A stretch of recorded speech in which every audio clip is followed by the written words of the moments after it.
Imagine crashing out of life as a total nobody, only to respawn inside the body of the Empire's biggest scumbag.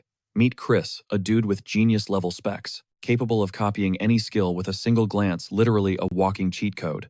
But when the Demon King rose up and triggered the apocalypse, Chris figured it was game over for him and his hero squad. That is, until he snapped his eyes open 15 years in the past, reborn as a member of the Demon Clan itself. Yeah, the exact villain everyone wants on a pike. Now he is staring down a 5-year timer to flip the script, prevent the end of the world, and grind from rock bottom to become the Empire's strongest entity. Buckle up, fam, let's dive into this madness. We open on a scene dripping with pure despair. A voice cracks with gut-wrenching guilt. This is the end. The so-called hero Evan is breaking down, sobbing that he was too weak, admitting that Chris, not him, should have been the one leading the charge. But a girl cuts through the pity party, pulling him together. She insists they left it all on the field. Still, she drops a heavy truth bomb. If Chris, with his insane copycat talent, had just picked up a sword, a little sooner, he might have shattered the 9-star limit and ascended to a 10-star legend. She muses that if that scenario had played out, maybe the two of them, Evan and Chris, could have actually stopped the apocalypse.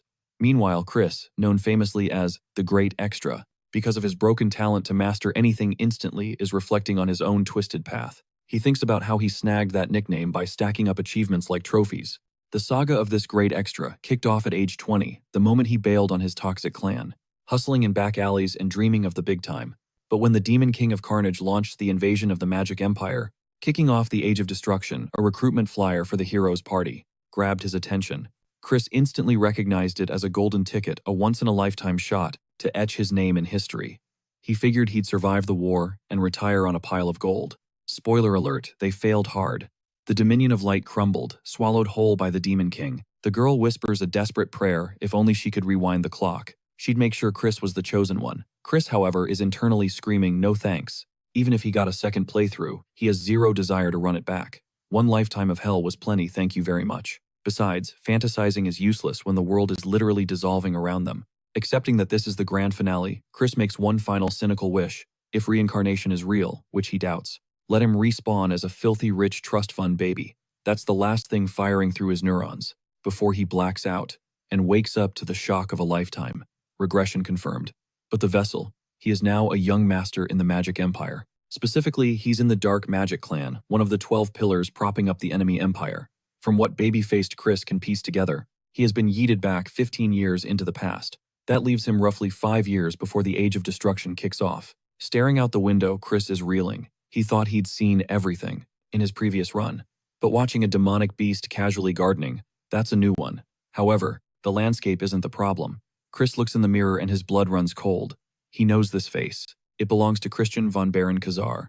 A memory unlocks a casual lunch chat with a girl from his past life. He had asked, since the guy had Von in the middle, didn't that make him a fiend from a branch family? The girl had nodded, confirming the house of Count Kazar was an offshoot of Baron Countier, basically dark magic royalty. Chris had assumed that meant they were second rate. The girl shut that down fast. Branch family or not, they had massive clout in the Dark Magic Clan, and their bank accounts were bottomless. She doubted there was a single soul in the Magic Empire who didn't fear that name. Then, Chris remembered the tea she spilled, about the heirs. The family had 2 potential successors, but the eldest, Christian, a total piece of trash, a troublemaker so toxic even his own father, the Count, washed his hands of him. The girl had waved it off as old news. Chris asked if Christian ever got his act together, and her answer was, a jaw-dropper. Christian was assassinated by his own relatives. As that memory hits, Chris slams his fist against the mirror. He's furious. He just wanted the soft life of a random, rich kid. So why did the universe RNG drop him into a chaotic bastard destined for an early grave? Trembling with dread, Chris leans on the glass, frantically strategizing. Here's the sitrep he has. Somehow possessed the body of a boy with a similar name awakening about 3 days ago. And he knew the clock was ticking.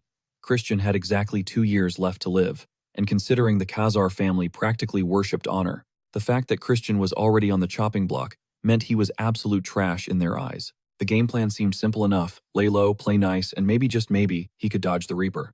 Or better yet, since he'd reincarnated as a filthy rich noble, why not just cash in and live the high life? Smack. He slapped his own forehead as reality hit him. That fantasy was dead on arrival. The Demon King of Carnage didn't launch this war for kicks. He was serving up humanity on a silver platter to trigger Ragnarok. By the time anyone caught on, it was already game over. The Dominion of Light, the Magic Empire, both wiped off the map. If Chris wanted to survive, He had to single-handedly cancel the apocalypse. Sure, the Demon King pulled the trigger, but his army of fanatical fiends was the real nightmare. To stop this train wreck, just being strong wasn't going to cut it. He needed more. He had to become a monster scarier than the Demon King himself. There was only one play here: seize the throne as the Demon Emperor and rule the entire magic empire. Chris figured. With 5 years before the Age of Destruction kicks off, he might as well go all in. If he wins, he takes it all. Slam! A hand pounded the desk, the sound echoing like a gunshot, shifting the scene to a furious Count Khazar. The Count was livid, screaming that he'd ordered his son to stay locked in his room. Christian just knelt there, taking the heat. He said nothing as his father raged on, disgusted that Christian had the audacity to show his face. After the disaster he'd caused. The warning was clear: step out of line one more time, and his head would be separated from his neck. A chill ran down Christian's spine. The Count's killing intent was suffocating. If Chris wanted to execute his master plan, he had to shred the useless trash label Christian had earned. So he swallowed his pride. "I'm here to apologize, Father, for everything I've done until now." Count Khazar actually flinched, physically taken aback. He stared at his son like he'd grown a second head. Christian pressed on, swearing those days were over. But the Count, he wasn't buying what the kid was selling. Not for a second. "Are you mocking me?" he spat. How could he trust a word out of his mouth when Christian had pulled another stunt just days ago? Honestly, Chris drew a blank. Which disaster was it this time? Christian's rap sheet was so long he couldn't even pick a specific crime. But Chris, smooth as silk, improvised on the spot. "I know I broke your trust, and that's on me. But, were you aware I lost a chunk of my memories 3 days ago?" He reasoned that. Trying to reclaim those memories made him reflect on his past. And he realized what a scumbag he'd been. But Count Khazar wasn't having it. "I've heard these excuses 1,000 times. "Exactly," Christian countered. "Words are cheap, that's why I'm done talking. I want to prove it with action. Send me to the punishment cave. Leave me there for 1 month. And I'll show you a completely different person." Now, this wasn't just any timeout corner. It was a sensory deprivation hell for elite fiends.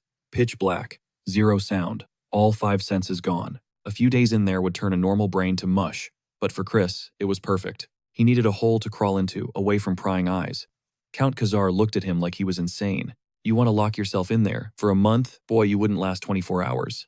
"I know it's hell," Christian admitted, "but that's the bare minimum price to earn back your respect." The Count was genuinely rattled now. How many times had they had this talk, only to end in disappointment? But he decided to roll the dice one last time. He'd play along. "Fine," he growled. "But hear this warning: if you walk out of that cave, the same pathetic whelp, then you are banished from this clan forever." Christian clenched his fists tight. Without the family name, he was a dead man walking. The list of people waiting to put a knife in his back was miles long. So without a second of hesitation, he looked his father dead in the eye. He lays down the terms: if he can prove he's a changed man, the old man has to grant him exactly one wish. Count Khazar glared down at his son, roaring that he sounded way too cocky for someone who hadn't even survived yet. But Chris stood his ground. The deal was simple: if he walked out of there a new man, the Count owed him a blank check. "I doubt trash like you can change," the Count scoffed, turning his heel and storming out of the room. Cut to the next scene. Chris is chilling in a chair, toying with an object in his hand when Cox interrupts him. Cox, the half-vampire butler of House Khazar, announces that the punishment cave is ready. Chris pockets his trinket and rises to his feet. It's go time. As they walk the hallway, Chris's senses sharpen, picking up the hushed gossip, echoing behind his back. The servants are buzzing, wondering why the family's screw-up volunteered for the torture chamber. "What's his angle?" they muttered. Then the conversation shifts to his latest disaster. That time he insulted the heiress of the Poison Magic clan, a mess so bad the Count had to personally beg for forgiveness. Chris clenched his jaw, listening to them discuss the humiliation of bowing to a rival clan. When will he grow up, they sneered. Then came the betting pool. They were wagering on his survival time. "I give him 2 days tops," one laughed. Moments later, Christian and Cox arrived at the ominous entrance of the punishment cave. Chris eyed the Death Knights standing guard, fitting security for the Magic Empire. He ran a hand through his hair, figuring, at least they kept unwanted guests out.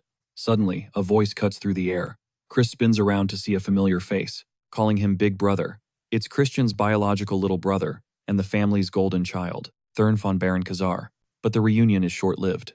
Thurn instantly draws his blade on Chris. Chris freezes for a split second, masking his fear with a stone-cold poker face. "Can I help you?" he asks flatly. "Because that doesn't look like a goodbye present." Thurn's face is twisted in stern rage. He points the sword, reminding Christian that he is a stain on the family name. He admits he doesn't know what scheme Chris is cooking up, but he drops a lethal warning: "Sully our honor again and I'll end you myself." With cold steel pressing against Christian's throat, he demands to know if the message was received. As the blade digs a little deeper, it clicks for Chris. In the original timeline, it must have been Thurn, who ultimately killed Christian. Chris flashes back to the Age of Destruction. He remembers Thurn as a notorious fiend who mastered curse magic. Honestly, seeing him as a kid now is kinda adorable. Beside them, Cox is losing his mind, seeing the young master at knife point. But Chris stays icy calm. He casually pushes the sword away with his bare hand. The kid has trained hard, he notes. But compared to the apocalypse, to a guy who survived the worst the Age of Destruction had to offer, Thurn is just a brat. Sweat trickles down Thurn's face as he glares at his brother. What did you say? Chris just shrugs. I said, I got it. But Thurn isn't finished lecturing. However, Chris doesn't have time for this. Without a word, he turns and walks straight into the gate, leaving Thurn and Cox with their jaws on the floor. Thurn screams at the closing door, absolutely losing it over Christian's new attitude. Inside the cave, total sensory blackout hits. Blind and deaf Chris realizes the only thing left is a faint buzz in his fingertips, probably designed so prisoners can find food and not starve to death. He tries to look at his hands, seeing nothing. He realizes your average person would go insane in this void within hours. But this is irrelevant to him. As a former treasure hunter, he survived way worse hellholes than this. Actually shutting down his 5 senses is exactly what he needed. It forces him to look inward. Hand on his heart, he knows this is the only way to overhaul this trash body. It's going to take luck and time. But he has the cheat codes, the medical skills he ground out as the divine doctor, the bone compression art. He adapted from that circus body modification technique, and finally, a stash of elemental magic stones.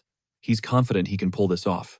Gripping the stone he was toying with earlier, he smirks. In his past life, he never dreamed of getting his hands on these rare items, since they cost a fortune. But hey, waking up in a rich kid's body definitely has its perks. The perks of high nobility were sweet. The clan had to bow to his whims, even if they looked at him like he was total trash. He let out a dark chuckle. In his past life, he clawed through hell for scraps like this. Now, handed on a silver platter, game time. He grabbed the white magic stone, the ultimate detox tool, to kickstart his evolution. It was a snooze fest, but you can't build a skyscraper without a foundation. He dropped into a lotus position, ready to grind. Time to scrub every ounce of toxic sludge from his mana veins with pure white energy. He knew the stakes. One slip-up meant a total nervous system meltdown.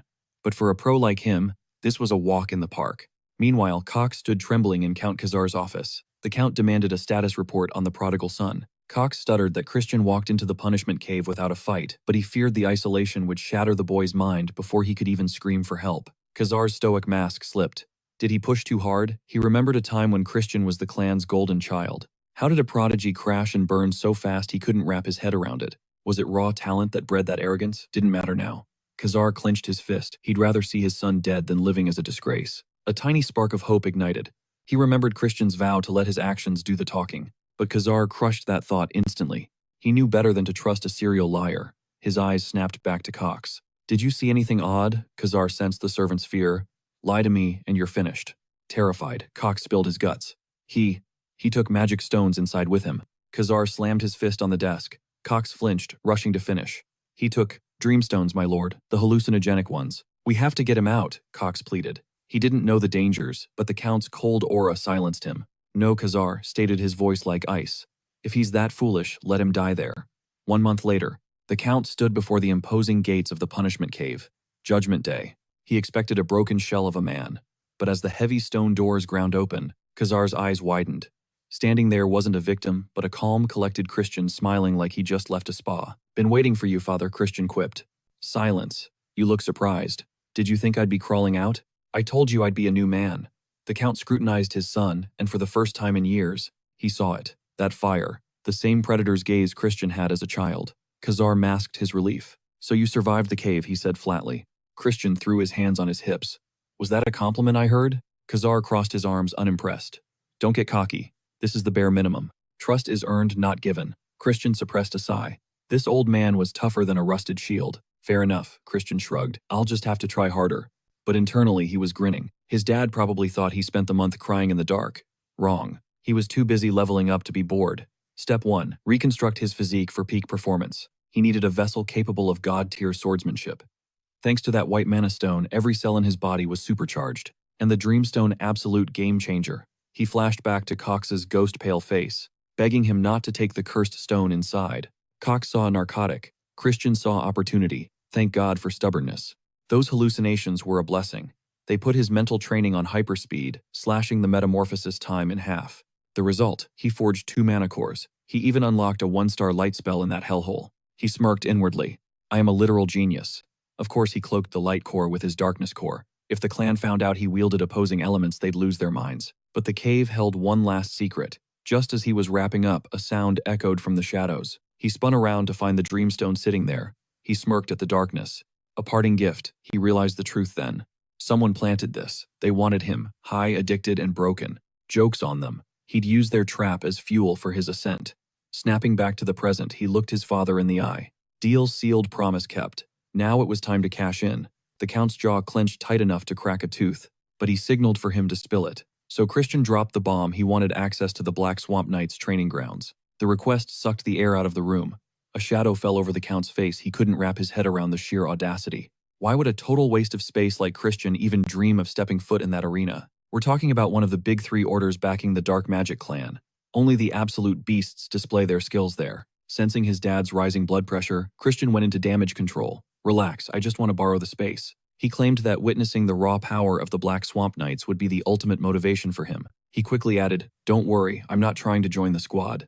That left the Count stunned into silence. After mulling it over, the Count turned his back, grumbling a reluctant fine, but not before issuing a sharp warning.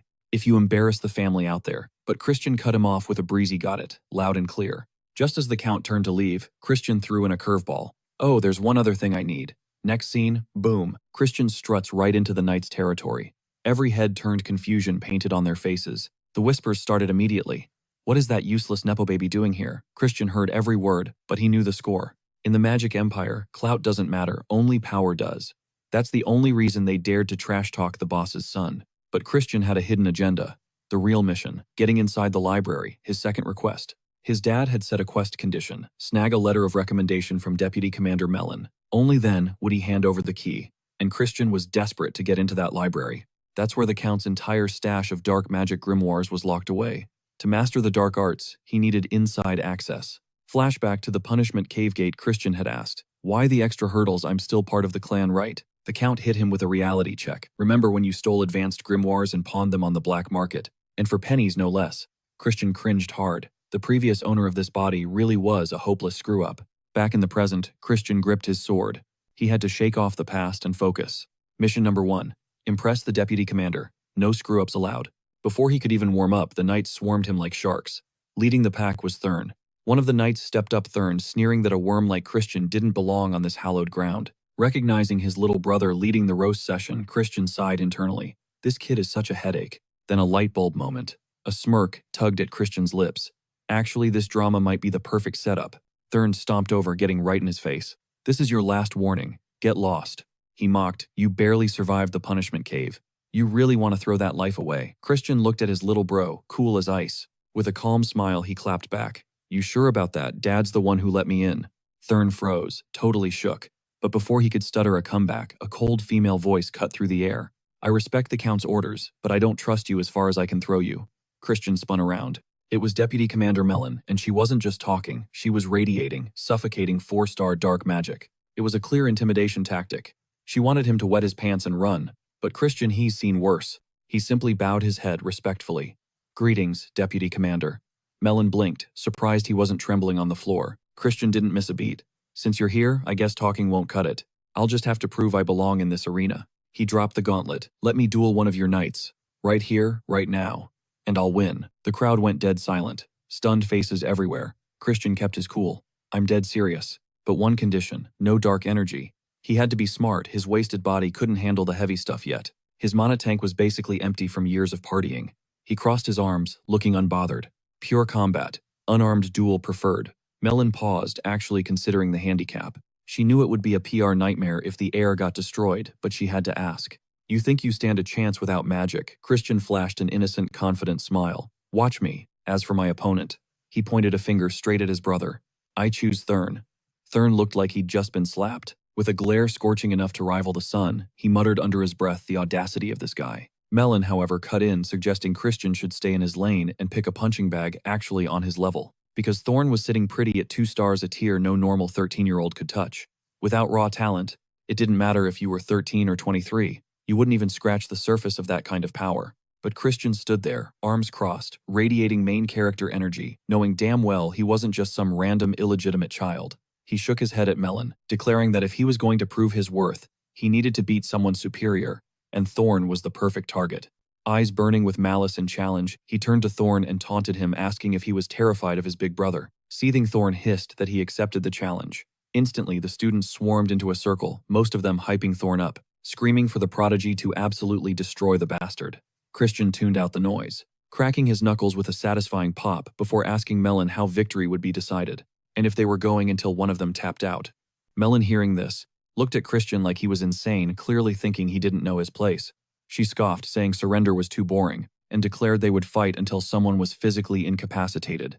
She said it with a twisted hope, secretly praying Thorn would snap a leg or two and leave Christian permanently crippled. Hearing the rules, Christian spun toward his brother, feigning absolute terror, mocking him about the brutal beatdown incoming, since apparently Thorn was about to get serious. The mockery triggered Thorn, making him scream at his brother, vowing to shut his mouth for good. But before Thorn could even twitch a muscle, Christian blitzed in and slammed a fist into his face, snapping his head back from the impact. Christian smirked at the wide-eyed Thorn, announcing that class was already in session, wiping the sting from his cheek. Thorn swung back wildly, but Christian dodged the punch with effortless grace. It felt like cheating to Christian, because as a low-level fiend with 0 stars, he knew he'd get crushed in a magic battle against dark energy. But in a bare-knuckle brawl, he was a grandmaster with a past life full of bloodshed. Seizing the opening, Christian drove a brutal kick into Thorn's gut, folding him over like a lawn chair. Besides, Christian mused that if he counted the dominion of light powers, he'd grind it out in the punishment cave. He was technically already at a 3-star level. Seeing their golden boy hunched over in agony, the crowd gasped, unable to process the sight. Christian loomed over his little brother, dropping into that fake mocking baby voice to ask if he was going to cry or needed someone to blow on his boo-boo. Despite being enraged beyond belief, Thorn calmly asked what dirty trick he'd used. But Christian, who was internally on cloud 9, seeing his brother humbled, simply shrugged, saying there was no trick. Maybe Thorn was just weak. That insult hit home, and Thorn snapped his head up, muttering, "Fine, let's go again," which just earned him more mockery. But Thorn had reached his limit, and channeling his dark magic, he lunged at Christian, screaming that he was going to murder him. But Christian danced around the attack again, complimenting Thorn's speed, while casually letting his brother throw hands at empty air. Once he was bored, he blocked a strike, and the moment his skin contacted Thorn's, Thorn felt his dark energy fizzle out. This threw Thorn into a panic, and Christian, who knew fighting was 90% instinct, capitalized on the confusion, launching a single devastating punch that sent Thorn crashing into the dirt. The crowd stood there with their jaws on the floor, staring at Thorn's prone body, refusing to believe their idol got dropped, immediately coping by speculating that Thorn must have powered down because he was too nice to hurt Christian. Nobody could make sense of the upset. Christian, job done, turned to Melon and asked if that was sufficient proof that he was qualified. Melon, stunned, had no choice but to say yes. Satisfied with the outcome, Christian slapped on an innocent mask while mentally preparing to devour every scrap of knowledge, whether it was swordsmanship or sorcery. Later, chilling in his room, Christian examined his dark magic, which he'd finally managed to push to 1 star. But since he was still a rookie at handling dark energy, the process took way longer than expected, and the corrupted residue left by the previous owner was definitely dragging out the grind. He rang the butler bell, realizing that, to wield the power of light simultaneously, he was going to need to power level even harder, if only it were that simple. Enter Marie, gliding up to Christian. She wasn't just a maid, she was a walking red flag, reminding Christian of the absolute chaos he must have unleashed in the past. I mean, he got assigned a high-tier evil spirit, a literal banshee, as a servant. Note to self: fire and replace her as soon as possible. Juice. Now he ordered, needing to bounce for training. But Marie had a twist on the menu. Shall I prepare it with fresh human blood? Master Christian didn't blink. Strawberry. Obviously. Suddenly, the air turned ice cold. Marie leaned in, invading his personal space, whispering about how delicious that crimson nectar tastes. After some intense back and forth about the beverage menu, blood versus strawberries, Christian finally prepped his gear. But just as he was making his exit, Cox flagged him down. Christian spun around. Cox was playing the concerned parent card, asking if he was really hitting the training grounds this early. He claimed he was worried Christian was grinding too hard. But Christian sensed the fake vibes instantly. Cox kept yapping, saying he was so proud of this diligence, claiming he was the only one who believed in Christian, when the whole world was hating on him. That statement triggered Christian's radar. He cut him off cold. Who do you think you are? You don't get to decide whether to believe in your master. It was a power move, because Christian never asked for this guy's validation. Cox froze, realized he messed up, and frantically apologized for crossing the line. He muttered some luck for the training and bolted. Christian, however, stood there like a statue watching Cox disappear. His gut was screaming that this guy was acting sus. Whatever, he kept it moving. Arriving at the training grounds, the atmosphere had shifted. The other students looked way more tamed than before, and since their guard was down, he figured it was the perfect time to start winning hearts and minds. He dropped his duffel bag, but he'd already been spotted. A snitch saw him and sprinted straight to the deputy commander's tent to report that Christian was back on the field. This sent Melon spiraling into deep tactical analysis. What is this guy plotting? She replayed the duel between Christian and Thurn from yesterday. Thurn had skills, no doubt, but Christian shut down Thurn's dark magic with surgical precision, exactly when it mattered. Did he read the flow of battle? If his combat IQ is that high, he might even rival Lord Ishad de Baron, the golden boy of the main family. She shook her head. Nah, impossible. She still viewed Christian as the trash-tier illegitimate child. The guy partied away all his dark energy years ago. There's no way he bridged that power gap. That was her final thought before a massive crash erupted outside. What's the drama now? She yelled, rushing out.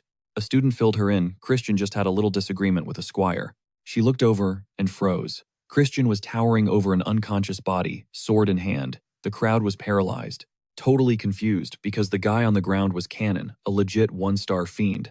Melon's eyes almost popped out. Christian actually leveled up to 1 star. He turned his gaze to Melon, voice dripping with sarcasm. I came to see the legendary power of the Black Swamp Knights. But honestly, you guys are not living up to the hype. He scanned the crowd, asking if anyone else wanted to step up, mocking them for being a squad of cowards. That triggered them.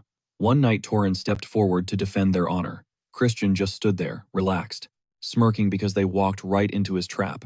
Torin charged, sword raised, ready to end him. Clang. Christian blocked it like it was nothing. He didn't expect them to give him a free tutorial on their secret arts. But hey, if they're offering, he's stealing it. Christian shoved Torin's blade aside, adjusting his own grip. He downloaded the data instantly. The angle, the footwork, it was the mud swordsmanship. He'd only heard the rumors, but he figured a rough copy-paste job would do the trick. He mirrored the stance and unleashed their own move right back at Torin, sending him straight to the dirt out cold. Christian literally sat on his defeated opponent, flexing on the entire crowd. The students were shook. They couldn't process that the good-for-nothing failure was actually a beast. Melon just stared stunned. She realized her gut instinct wasn't wrong. He is dangerous. Christian wasn't impressed. In fact, he's roasting them, joking about how disappointed he is, since he actually had high hopes for these knights. He doesn't let up, throwing shade right in their faces. He tells them if their skills are this trash, then the deputy commander needs to take the heat for it. You could hear a pin drop. The knights are completely shook by the accusation. Melon isn't having it. She admits he caught a victory today, but warns him to check his ego before he wrecks it. Christian stands up dead serious. He points right at Melon and dares her to show him exactly what the Black Knights are made of.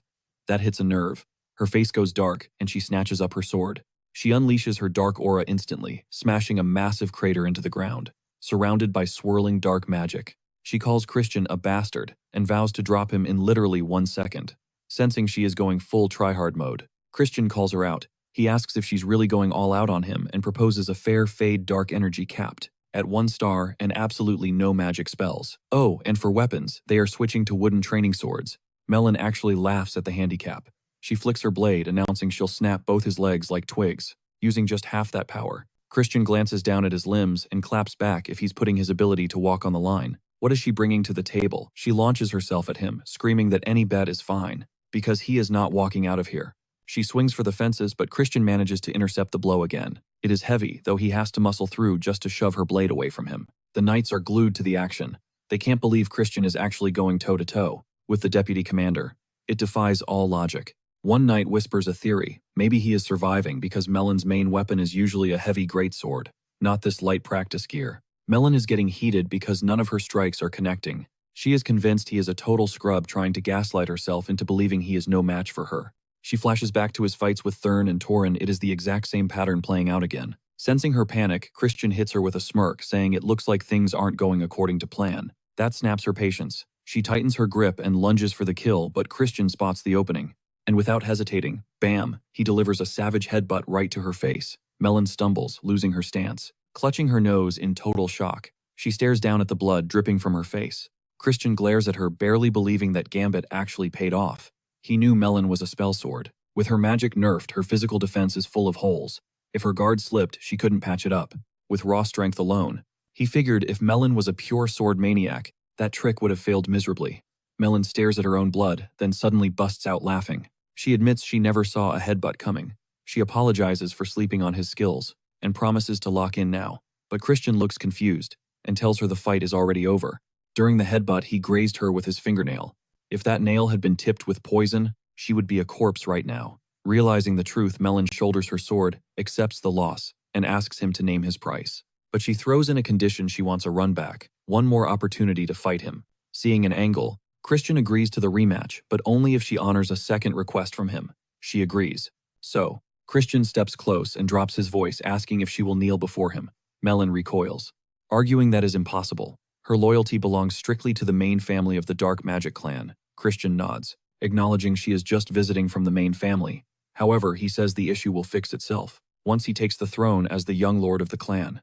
Melon looks at him like he is insane, calling that pure delusion. Every single recognized young lord comes from the direct bloodline of the main family. Christian just smirks. He reminds her there is no rule explicitly banning a branch family member from becoming a master. Anyway, he accepts the duel for 1 month from now. He needs training time, but he sets the terms next time they keep the same power limits. Melon gets cocky, telling him he has zero chance of winning under those rules again. But Christian stands his ground, declaring that very few things in this world are truly impossible, leaving Melon with absolutely nothing to say. Hand on his heart, he gives a respectful bow. He agrees to see her in a month, making a silent vow to himself. When duel day arrives, he's going to teach her a harsh lesson about exactly where her loyalty belongs. Christian wastes zero time. He marches straight to his father and slaps down the recommendation letter. Melon wrote, "The review is brutal. She claims his fundamentals are trash and they need to grind way harder on his training." The Count locks in, reading every word with intense focus. But Melon pulled a fast one in that note. She revealed that Christian is actually a prodigy, noting how he easily crushed skilled fighters despite his low rank. The old man goes dead silent. The weight of those words hits him and he can't help but see his son in a completely new light. Christian catches the stare and plays innocent, asking if his face is dirty. But the Count waves it off. True to his word, he hands over the key to the family library. Christian keeps his face stone cold, but inside he's celebrating. He didn't just snag the key. He managed to completely flip Melon's perspective. And that's huge. Melon isn't just anyone. She's a demon from the main dark magic bloodline. Back in the Age of Destruction, she was a terrifying 6-star high fiend. Christian knows that if he wants to dominate the dark magic clan, he needs a heavy hitter like her on his squad. She isn't fully convinced yet, but he's betting 1 month is all he needs to win her over. As for Count Khazar, Christian clocked that expression earlier. He wonders if that was actually fatherly pride he saw, guessing that even demons have soft spots for family. He genuinely hopes the Count steps up to be a better dad than he was in the past life. Vowing not to let the old man down, Christian heads for the archives. Inside, he scans the shelves, taking in the forbidden buffet of knowledge. Blood arts, summoning rituals, curses, all the dark stuff the Dominion of Light would burn you for reading. He grabs a tome and slides it out, but freezes when he sees a pair of eyes staring back through the gap. Spooked, he jumps back, heart racing, only to realize it's just Marie. He demands to know why she's lurking, and she explains that she used to run this library. That surprises him, but the surprise turns to creeped-out dread. When she asks if he wants to monopolize her as his personal servant, he shuts that down immediately, yelling at her to be quiet. Marie notices the grimoire in his hand. She warns him that he's holding the binding seal, a 4-star dark art that's way above his pay grade to understand. Christian slams the book shut. He flexes his ego, reminding her that he's a literal genius, so it's fine. Marie switches to perfect maid mode, trying to hype him up, but he can tell she's just forcing the compliments. Curious, she asks why he picked that specific spell. Obviously, he has a motive. Christian is going rat hunting. Later during his cardio run with the Knights, Christian lets his mind drift to the traitors in his circle. Suspect number 1 is Thurn, because nobody hates Christian's guts more than that guy. Suspect 2 is Cox. He might not be blood related to the clan, but the guy has total access to the punishment cave. Plus, fiends always chase power over status, and Cox has been glazing Christian way too hard lately. It's suspicious behavior. But he considers a third option, a mystery player he hasn't even spotted yet. Whoever it is, they want him destroyed. That dreamstone trap in the cave proved it. That gives him a wicked idea. He decides to play the villain they want him to be, and whoever smirks at his downfall is the culprit. He kicks off the performance immediately, screaming that the training is too hard and quitting on the spot. The other knights are left standing there, totally confused. Back at the mansion, the Count yells at him while Christian acts like a total brat, complaining that the staff served him garbage food, justifying why he smashed the plate. He screams at the servants to remake it, leaving the Count feeling like an idiot for thinking his son had actually matured. Heartbroken by the disappointment, the father walks out of the dining room. Christian feels a pang of guilt, but he knows this is the only way to save the family. Hoping his dad eventually understands, Christian fully commits to the bit spreading rumors that the old toxic Christian is back.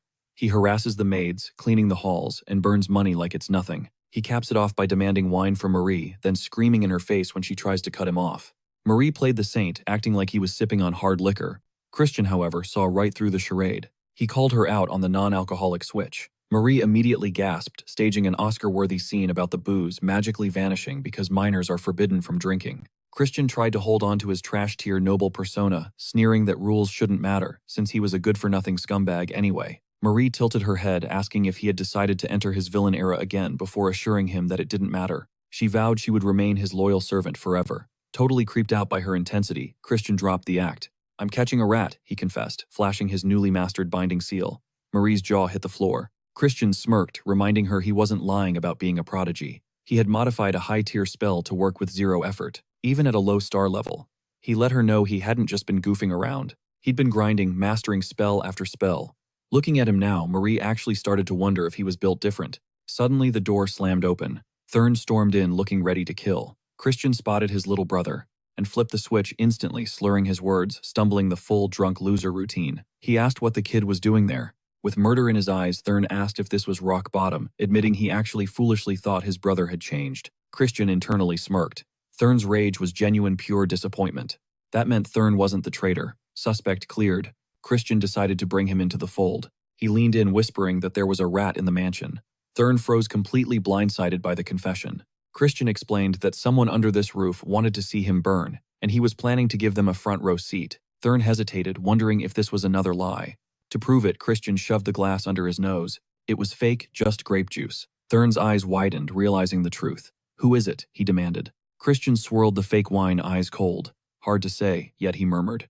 "But the trap is set. They're about to take the bait." Crash. He let the glass shatter against the floor. At the sound of breaking glass, a servant rushed in, panic written all over his face. Christian roared back in character, screaming that this swill wasn't what he ordered. "Get Cox in here," now he commanded. The servant stammered an apology, explaining that the butler was busy. Perfect. That gave Christian the exact excuse he needed to pay Cox a little visit. As Christian licked the splash of wine off his hand, Thurn watched in awe. The acting was terrifyingly realistic. Christian marched straight to the butler's office and slammed a wine bottle onto the desk. Bang. Cox jumped, looking up from his chair in shock, asking what was going on. Christian didn't say a word. He just uncorked the bottle and dumped the entire thing over Cox's head. The butler sat there, drenched and silent, while Christian informed him that this wasn't the vintage he asked for. "You looking down on me?" he sneered. Cox scrambled to defend himself. He stood up, dripping wet, denying the accusation and offering to fetch the right bottle immediately. Christian cut him off. He wanted Cox personally to get it. Cox clenched his fists, veins popping, arguing that he was swamped with work. Christian didn't care. "I need to change my clothes anyway," he said dismissively. "Bring it to my room on your way," he ordered, tapping Cox's cheek like a pet. Grinding his teeth, Cox promised to be there soon. As he walked out, Christian mentally applauded the guy's patience. He took the humiliation, but that killing intent, unmistakable. But his focus shifted when he spotted the wet documents left on Cox's desk. He snatched them up. It confirmed everything. He had the rat. Christian knew the guy was messing with the finances, and the papers proved it. But embezzlement wasn't enough. He needed a smoking gun to bury him. He tossed the documents back, just as Cox returned with the wine. "You mad at me, Cox?" Christian teased. "Of course not," Master Cox lied through his teeth. Satisfied with the power play, Christian patted him on the shoulder, calling him his favorite. That's when Cox dropped the hook. He had a message. Christian's friends wanted to meet him secretly at the usual spot. Christian paused. "What friends?" He played it cool, giving a confused look. Cox leaned in, whispering with fake concern, suggesting that, while he shouldn't judge, maybe Christian shouldn't be hanging around that crowd. A setup. Christian smiled internally. "I'll go," he agreed. This was playing out even better than he expected. Cut to the hideout. Christian sat there, bored out of his mind. Sitting cross-legged, he listened to these so-called friends yap about how he'd changed but was still their top dog. Christian ignored them, his eyes locking on a girl trembling as she poured their drinks. Yeah, these guys weren't friends, they were absolute trash. Who hires a kid for a sketchy gig like this? One of the guys shoves a drink in Christian's face, nagging him to chug it, but the vibes are completely off. Christian snaps, smashing the glass right into his so-called friend's mug. As the guy recoils, Christian calls it out. They spiked the sacred booze. He could tell by their twitchy reactions. These snakes knew exactly what was in that cup. Panic sets in, but Christian moves faster. He casts a spell instantly, knocking the little girl out cold before she sees the violence. The traitors gasp, terrified that he knows dark arts. Christian, totally over their nonsense, stomps a boot onto the table, silencing their shock. Not the time to be impressed, he snarls. He grabs both their heads, and crunch, slams them face first into the wood. Chill out, one pleads. Christian whips out a blade, his eyes cold as ice. If that beatdown didn't clue you in, you can just die right here. After leaving them tied up and bruised, the goons finally spill the tea. They were ordered to drug Christian, murder the girl, and frame him for the crime. Their supplier had blackmailed them with their own secret stash, so they claimed they had zero choice. Christian cuts to the chase. Who pulled the strings? When they clam up, Christian drives the knife into the floorboards, inches from the guy's crotch. Talk or lose it. Terrified for his manhood, the friend squeals it was Cox. They beg for mercy, promising loyalty. Christian makes them repeat the pledge twice, locking it in. He flares his aura. Listen up. You're going to do exactly what I say.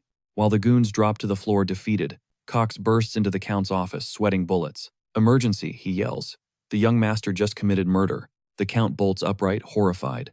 Cox spins the lie Christian got wasted last night, killed the serving girl and dumped her body in the river. Cox creates a panic, insisting this scandal could ruin them. The Count looks paralyzed for a second, then hardens his gaze. Drag Christian to the fiend court. With a grim face, he invokes his right to an immediate trial. Cox turns away, hiding a wicked smirk. Fast forward to the courtroom. Christian stands tall, claiming innocence. The Count mentions witnesses, but Christian scoffs. How? There's no crime. As the crowd whispers in confusion, Christian announces, major misunderstanding here. Right on cue, the courtroom doors creak open. It's the dead girl walking in alive. Christian grins. Is this the corpse? The entire room, including the traitors, freezes in shock.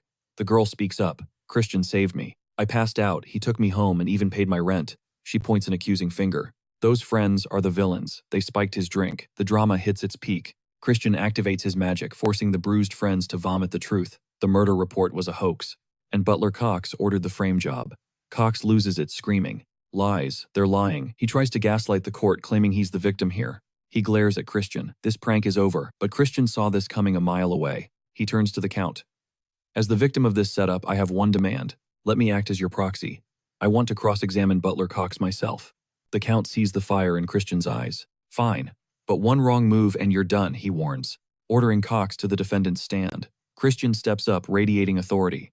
As representative of the Magic Empire, His Majesty, the Demon Emperor, and the Dark Magic Clan, ruling the Eastern region.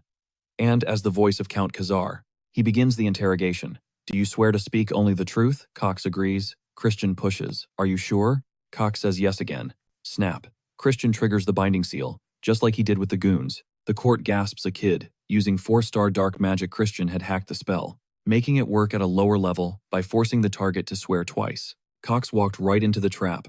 Christian tightens the magical noose. Why did you hire them? To destroy my reputation. Bound by the spell, Cox chokes out the truth I was ordered to. The man knew my dirty secret. He threatened to expose me if I didn't ruin you. Christian smirks. By dirty secret, you mean the embezzlement. The interrogation had been brutal, dragging on until Christian finally demanded the name of the puppet master. After enduring waves of agony and dark magic, Cox finally broke, confessing that the strings were being pulled by Baron Eshid, the second son of the Dark Magic clan. Realizing he had just signed his own death warrant with that truth, Cox scrambled to escape, but he was too slow. Swoosh! Christian's blade flashed, severing Cox's head in one clean strike. As the onlookers froze in horror, Christian declared that he had executed the traitor right then and there, invoking the authority vested in him by the Count. The Count, witnessing the sudden bloodbath, marched up to Christian, demanding an explanation for the execution. Christian didn't flinch, explaining that leaving Cox alive would have given the main family a chance to fabricate evidence and bury the entire incident. They couldn't afford to be soft. Christian wanted to burn the truth into everyone's memory right this second. Eshed had tried to take him out. Stunned by his son's ruthlessness, the Count signaled for Christian to follow him, and with a surge of magic, he warped them instantly to a secluded secret training ground. Away from the prying eyes of the court, the Count got straight to business, asking if Christian really believed Eshed would escalate the conflict over the succession war. When Christian nodded, the Count laid out the harsh reality. A family's survival and influence depended entirely on backing the winning horse, the right successor. And while he admitted Christian made the right call back there, he was terrified his son was moving too fast, too recklessly. As it stood, their best bet was aligning with the first young lady. The first young lord was out of the question, mainly because the guy was a bloodthirsty psychopath. But Christian cut him off with a third option: he would take the throne himself. The Count froze, then waved his arm dismissively. It was insane. Someone from a branch family could only dream of becoming the successor if they possessed god-tier ability. Christian countered that the rule was just ink on paper, never actually enforced. He then turned the tables, asking why his father thought Eshed targeted him. The Count sighed, admitting that while Christian was a total prodigy as a child, he had fallen far behind Eshed over the years. But Christian wasn't sweating it. He was confident he would close that power gap in no time. But for this plan to work, he needed his old man's help. He needed a formal recommendation to enter the sacred dark rite, which was kicking off in 2 months. The Count hesitated, warning him that the tournament required a minimum rank of 2-star level. Christian was currently stuck at 1 star. Unfazed, he looked his father in the eye and promised to hit 2-star rank before the deadline.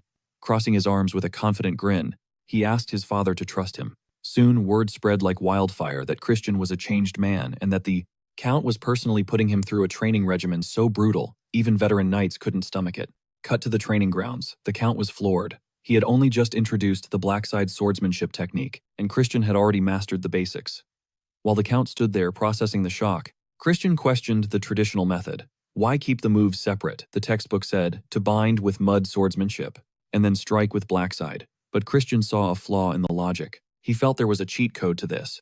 Using his own modified technique, he sliced through the wooden dummies like butter. The Count's eyes nearly popped out of his head. Christian explained that against these humanoid wooden limbs, standard deflection was useless. So he fused the mud swordsmanship inside the blackside sword energy. The Count was baffled. A mere 1 star pulling off a fusion technique, it shouldn't be possible. He tried to rationalize it, sure it was powerful, but dual casting usually made throwing curses impossible. Christian shrugged. For him, it was child's play, barely even an inconvenience. The Count was left speechless. Fast forward 15 days, Christian was sprawled on the dirt, gasping for air after a marathon run. Knowing he couldn't slack off, stamina was the absolute key to breaking through his power limits. Suddenly, Melon shadowed over him, teasing him about being tired and reminding him their duel was right around the corner. Christian looked up, feeling the heavy aura she always projected, and assured her that he was grinding to make it worth her time. She smirked, acknowledging his insane growth speed, but reminded him he was still just a 1 star. If he disappointed her, she'd never submit to him. Christian pushed himself off the ground, meeting her gaze. He knew the stakes. If he failed, but he wouldn't. He knew for a fact that duel wasn't a total wash. He definitely leveled up his experience. Meanwhile, Melon sashayed away, cackling about his boundless stamina, practically daring him to break his limits just to keep her entertained. Christian watched her go, calculating the power gap. Melon was an upper 4-star beast. In this world, a single stage was split into 3 massive tiers: lower, middle, and upper. Christian was barely sitting at upper 1 star. He was basically a novice compared to her god tier status. But the guy had a cheat code. He was filthy rich. A true wallet warrior. A sinister pay-to-win smirk crept onto his face, sending a chill down the spines of the nearby knights. He marched into his room and asked Marie if his gear was packed for the trip, but instead of a straight answer, he found Marie floating on cloud 9, convinced this was their first romantic date. She had decked herself out to look like a runway model. Christian recoiled from her blinding enthusiasm and snapped that he never actually invited her. But Marie, being the queen of delusion, interpreted his rejection as deep concern for her health. She reassured him not to stress, claiming serving him was her life's greatest joy.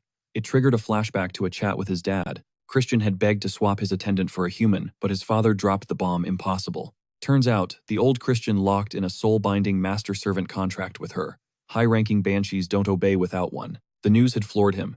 Panic set in as he demanded to know how to void the deal, and his dad casually mentioned he'd need to form a physically intimate bond with Marie to break it. That memory made Christian want to rip his hair out and curse his past self's stupidity. Back in reality, he ordered Marie to stay put, explaining he was heading into a crowd. Marie's face fell, her eyes turning into sad saucers as she admitted she wanted to tag along, sending Christian into a scramble for a better excuse. He stammered that her spiritual aura might accidentally nuke the civilians. Marie hit him with the ultimate guilt trip, teary puppy eyes, whimpering that she'd been trapped in the mansion for decades. Cornered and guilt-ridden, he finally caved. She could come, but there was one non-negotiable rule. Total stealth mode, no one sees her. She beamed, praising his benevolence, while he just grunted for her to keep up. Curiosity piqued, she asked about the destination. Christian's reply: a place where he was going to make bank. Marie, looking confused, lifted her skirt, and suddenly an avalanche of gold coins poured out. She pointed out he was already loaded. Christian's jaw hit the floor as he screamed at her to stash the cash back inside. Marie wasn't letting it go, firing off questions.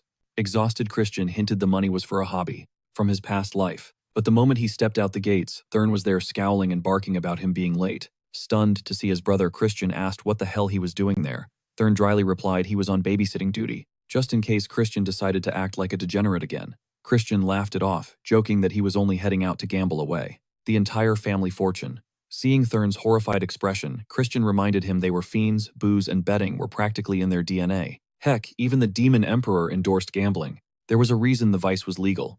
Thurn, however, wasn't buying the sales pitch and insisted on shadowing him. Christian leaned in with a teasing grin, asking if his little brother was actually worried about him. That triggered Thurn, who snapped back that he didn't give a damn about Christian. Only the family reputation he was bound to drag through the mud. Still, Christian let him tag along, warning that the place might be too intense for a straight-laced nerd. When Thurn scoffed that gambling was just card games, Christian promised to crush that arrogance and flatten his ego.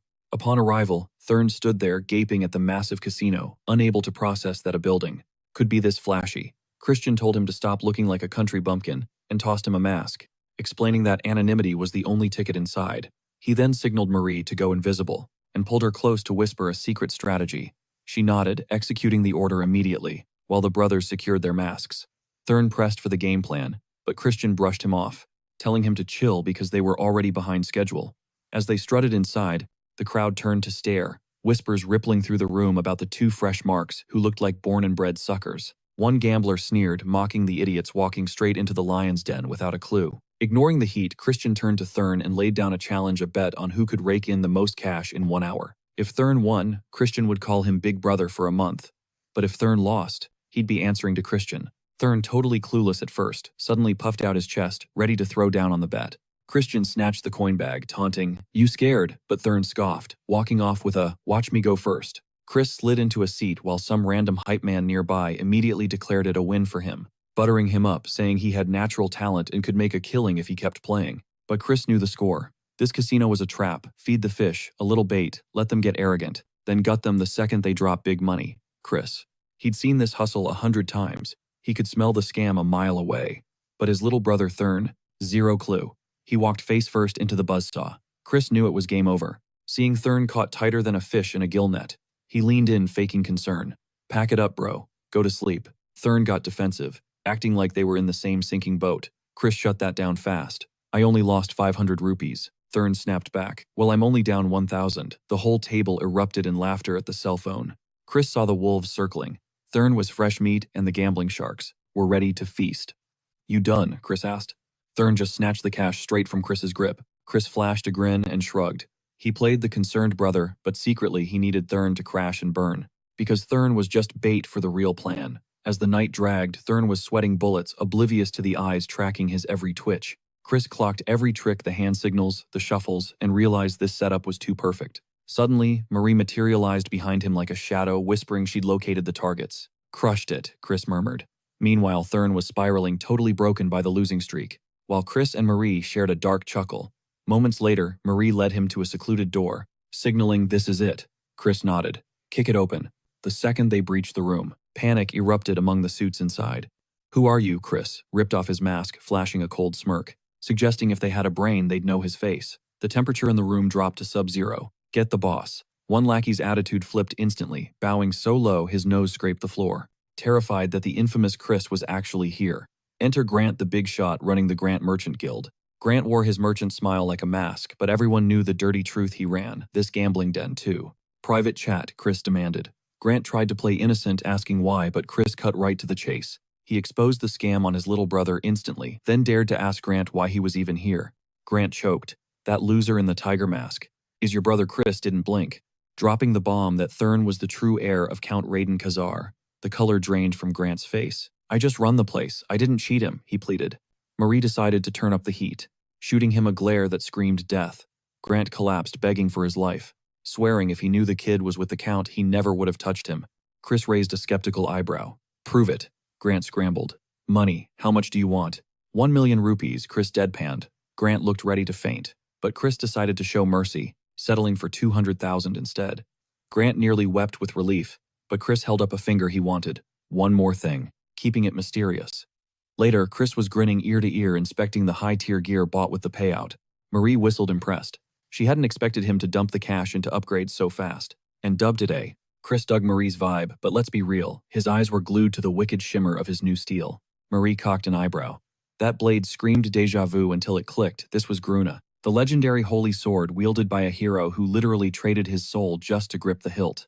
Every demon in the zip code craved it, yet here it sat in Chris's palms, looking like a rusty piece of junk. Chris just smirked, calling it all part of the master plan before shoving a necklace at her chest. He'd caught her eyeing it earlier. "Keep it," he said casually. Marie's jaw practically unhinged. Chris explained she'd be stuck in a loop of regret without it. "Consider it a ticket to moving on. Don't make it weird," he warned. Stunned, Marie confessed she'd never received a single gift, alive or dead. She screamed a thank you that nearly made Chris gag on air. He shooed her off, but she beamed a 1,000-watt smile back, swearing to repay him with premium blood juice. Chris facepalmed, begging her to drop the creepy vampire aesthetic. Then Marie dropped the bomb, that strawberry drink he'd been chugging. 100% blood. Chris turned a lovely shade of pale. Suddenly Chris froze. Something niggled at his brain. He'd definitely forgotten something massive, but meh, whatever. It would come to him. Smash, cut to the next morning. Thurn kicked the door down, absolutely foaming at the mouth. Chris blinked open one eye. Oh, right, that. Thurn was screaming bloody murder about getting abandoned at the casino. Apparently he was seconds away from being sold as a debt slave. Chris shrugged. Grant probably bailed the kid out anyway. But a bet is a bet. Thurn lost, and now it was time to pay the piper, or in this case, show some respect. Thurn looked like his soul left his body, strangling a pillow until feathers exploded. Finally, he choked out the word esteemed. He couldn't finish. Then he just snapped, screaming, "Esteemed King, Emperor, Majesty, Brother." It was music to Chris's ears. He soaked it up, telling Thurn to remember who his boss. "Get good, kid," Chris teased. Thurn vowed vengeance to the heavens. Chris laughed it off. Crazy to think this pipsqueak might actually be the one to end him someday. After all, the kid is the illegitimate son of Eshid, scion of Viscount Langham and the future apex predator of the Young Lords. Chris didn't really have a grudge. He wasn't the original Christian anyway. But to climb the ladder, he would have to crush the competition himself. Step 1, recruit Melon. Step 2, master the Holy Sword. Deep in the training dungeon, Chris loomed over the blade, contemplating the body count of those who tried to wield Gruna. Now it was just a cursed paperweight, untamable and broken. But would it yield to him? The second he gripped the chains, the steel erupted in holy fire, blasting his hand back. Chris just grinned. Expected behavior. It was programmed to repel dark energy, but underneath the magic, it is just a tool. Crack the firewall and the admin rights were his. Chris started smashing away, eating voltage with every strike. Hammers shattered like glass, but he didn't stop daring the stubborn artifact to submit. Later in the family sanctuary, Raiden's voice cut through the silence. "You ready?" Chris nodded. A woman stood there, radiating power. It clicked instantly. Marion Barron, the Knight Commander herself. Leader of the Black Shadows, his aunt and Raiden's terrifying big sister, the Duke's personal shield. She handled the wet work, assassinations, intel, the dirty laundry. So why was she crashing this party? Raiden explained Aunt Marion dropped by to discuss the Cox incident. Marion chuckled, praising Cox's audacity. But Chris sensed the Duke just wanted to verify Esh was still breathing. Keeping the golden boy out of the crossfire was priority number 1. Chris muttered that the Duke had way too much free time. Bold words, Marion noted. Then she clarified the Duke couldn't care less about playground squabbles. His eyes were on Chris. That made the protagonist pause. Was this his chance to farm some influence points? Marion shook her head, debating if her nephew was fearless or brain-dead. He wasn't even 2-star rank yet, but he wanted to throw hands with Melon. She advised him to abort the mission. Chris appreciated the concern, but flashed a wicked grin at his new blade. Marion's eyes widened. She clocked it instantly. If that was Gruna, Chris wasn't just bold. He was clinically insane. This took the cake. She turned to Raiden, finally using his first name, mocking his relentless bragging. "You said he changed," she teased. Raiden stood tall, dead serious, and bursting with fatherly pride. The blade pulsed with a faint golden glow. No explosions, no backlash, nothing. Confused, she side-eyed the weapon, asking if this thing was just a cheap knockoff. Chris chucked the hilt her way, telling her to find out the hard way. The second Marion's skin made contact, angry sparks erupted, nearly forcing her to drop it. She shot him a death glare, demanding an explanation for how he wasn't getting fried. Chris flashed a cocky grin trade secret. All she needed to understand was that he could pull off what the rest of them couldn't simply because he was built different. A total genius. Raiden looked ready to explode from sheer dad pride. Suddenly, Melon burst onto the scene, cackling like a maniac, claiming Chris was a walking bag of surprises. She teased that taming a holy sword was a neat party trick, but it wouldn't save him. He'd be dead meat before the sun went down. Chris didn't even blink. The duel kicked off instantly. Melon launched herself like a human missile, bringing her blade down in a heavy arc. Chris caught the strike, realizing her stats had skyrocketed. Her speed and strength were insane, and there was zero chance he could match her physically in a fair fight. Melon pushed the offensive, but when Chris blocked the second hit, his holy sword flared up, literally chewing through the dark energy coating her weapon. Raiden and Marion watched in awe, realizing the holy blade wasn't just blocking, it was actively repelling the darkness. Raiden puffed up, bragging that Chris was already leagues ahead of where Marion was at his age. But Marion cut in, it wasn't over. Chris was still gripping that holy relic. They focused in and saw his hand glowing with ominous purple light, fighting for dominance against the sword's holy aura. Chris launched a counter, forcing Melon on the defensive. Raiden noted the raw power output, worrying that Chris's dark aura looked shaky and unstable. But Marion saw what was really happening. He wasn't losing control. He was micromanaging his dark energy, keeping it perfectly steady for split seconds, so the sword wouldn't reject him. Melon hopped back to reset, and Chris smirked, asking if she was having fun yet. Melon admitted she was having a blast, but asked if he was straight up reading her mind.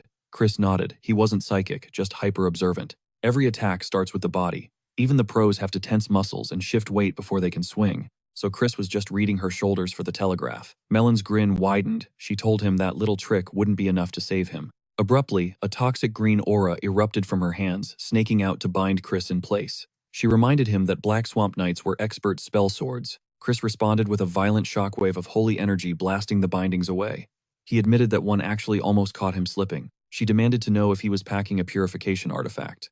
Chris nodded toward Raiden, shouting out that he only survived thanks to his pops. Raiden looked confused. That gear was supposed to be locked in the family vault. Chris shrugged. He confessed to having slightly sticky fingers. Besides, having top-tier gear is half the battle. Reaching into his pocket, Chris chucked an object at Melon that detonated the instant it touched her. She scrambled to dodge, but Chris called out that running was futile. He immediately tossed another artifact into the mix. Direct hit. The effect triggered perfectly. Chris mentioned he bought these toys with the cash he swindled from grant money well spent. He called Melon out, telling her to quit hiding because he knew she wasn't done yet. She lunged from the smoke, her blade aiming straight for his vitals. Chris pivoted, meeting her attack, tip to tip. The impact was devastating. Her weapon cracked instantly before shattering into 1,000 pieces. Raiden put the pieces together. He realized Chris had tossed a corrosion marble into the air earlier to weaken her steel. Exactly the kind of strategic play he expected from his prodigy son. Melon walked toward Chris, grinning like a lunatic and laughing, claiming that fight was an absolute rush. She asked what other dirty tricks he had up his sleeve. Marion, however, was panicking, screaming that Melon had snapped, and they needed to stop the fight. But Chris stayed ice cold. He swayed away from her desperate attack before flicking his blade upward, teleporting behind Melon in a blur. With cold steel pressed against her throat, she froze, genuinely shocked. Chris whispered that it was checkmate. He asked if she was satisfied, pressing just hard enough to draw a drop of blood on her cheek. Raiden was beaming. The guy was absolutely over the moon. Melon burst into laughter, admitting her adrenaline was still spiking after a scrap like that. Chris brought up their deal, but said he'd respect her decision if she wanted to bail. Forced loyalty is trash anyway. She asked if rolling with his crew meant more insane fights like this in the future. Chris squeezed her hand, promising they could throw hands whenever she wanted. Later, bathed in the glow of the sunset, Marion stood watching, reflecting that Chris's method of handling dark energy was truly unique. She recalled how even the Duke had discarded the holy sword in frustration. She asked if it was truly impossible for someone like him to wield it. The Duke had explained he could only hold it for seconds because dark energy frequencies constantly shifted, requiring constant micro-adjustments to stop the sword from rejecting you. But that level of control was impossible, unless you were a high-ranking demon, a dragon, or just an absolute freak of nature who controlled dark power, as naturally as breathing air. Marion thought back to Chris's smirk after the duel, wondering if he'd finally done enough to earn her respect. She couldn't hide her smile, admitting that maybe, just maybe, her father's lifelong dream was finally within reach thanks to Chris. Cut to the kitchen. A terrifying, menacing figure was going to town with a knife. He took a strawberry and placed it on a cheesecake with such delicate precision, you'd think he was a fine artist, not a culinary beast. Chris was flabbergasted. This terrifying guy was the legendary pastry chef. Marie explained that even though the orc looked like a total villain, his skills in the kitchen were god tier. The head orc chef demanded to know why Chris was invading his territory, and Chris didn't flinch. He was there to bake cookies. Marie immediately got up in his grill. Why cookies? She pressed. When Chris admitted they were a gift, she went full drama queen, demanding to know if he was simping for some other girl. Chris shut that narrative down fast. No romance involved, though, yeah, the recipient was female. The head chef offered to take over the oven, but Chris wasn't having it. These had to be handmade. The magic ingredient was the effort itself, and he wasn't outsourcing that kind of sincerity. Before he could explain further, the kitchen crew decided basic baking was too boring.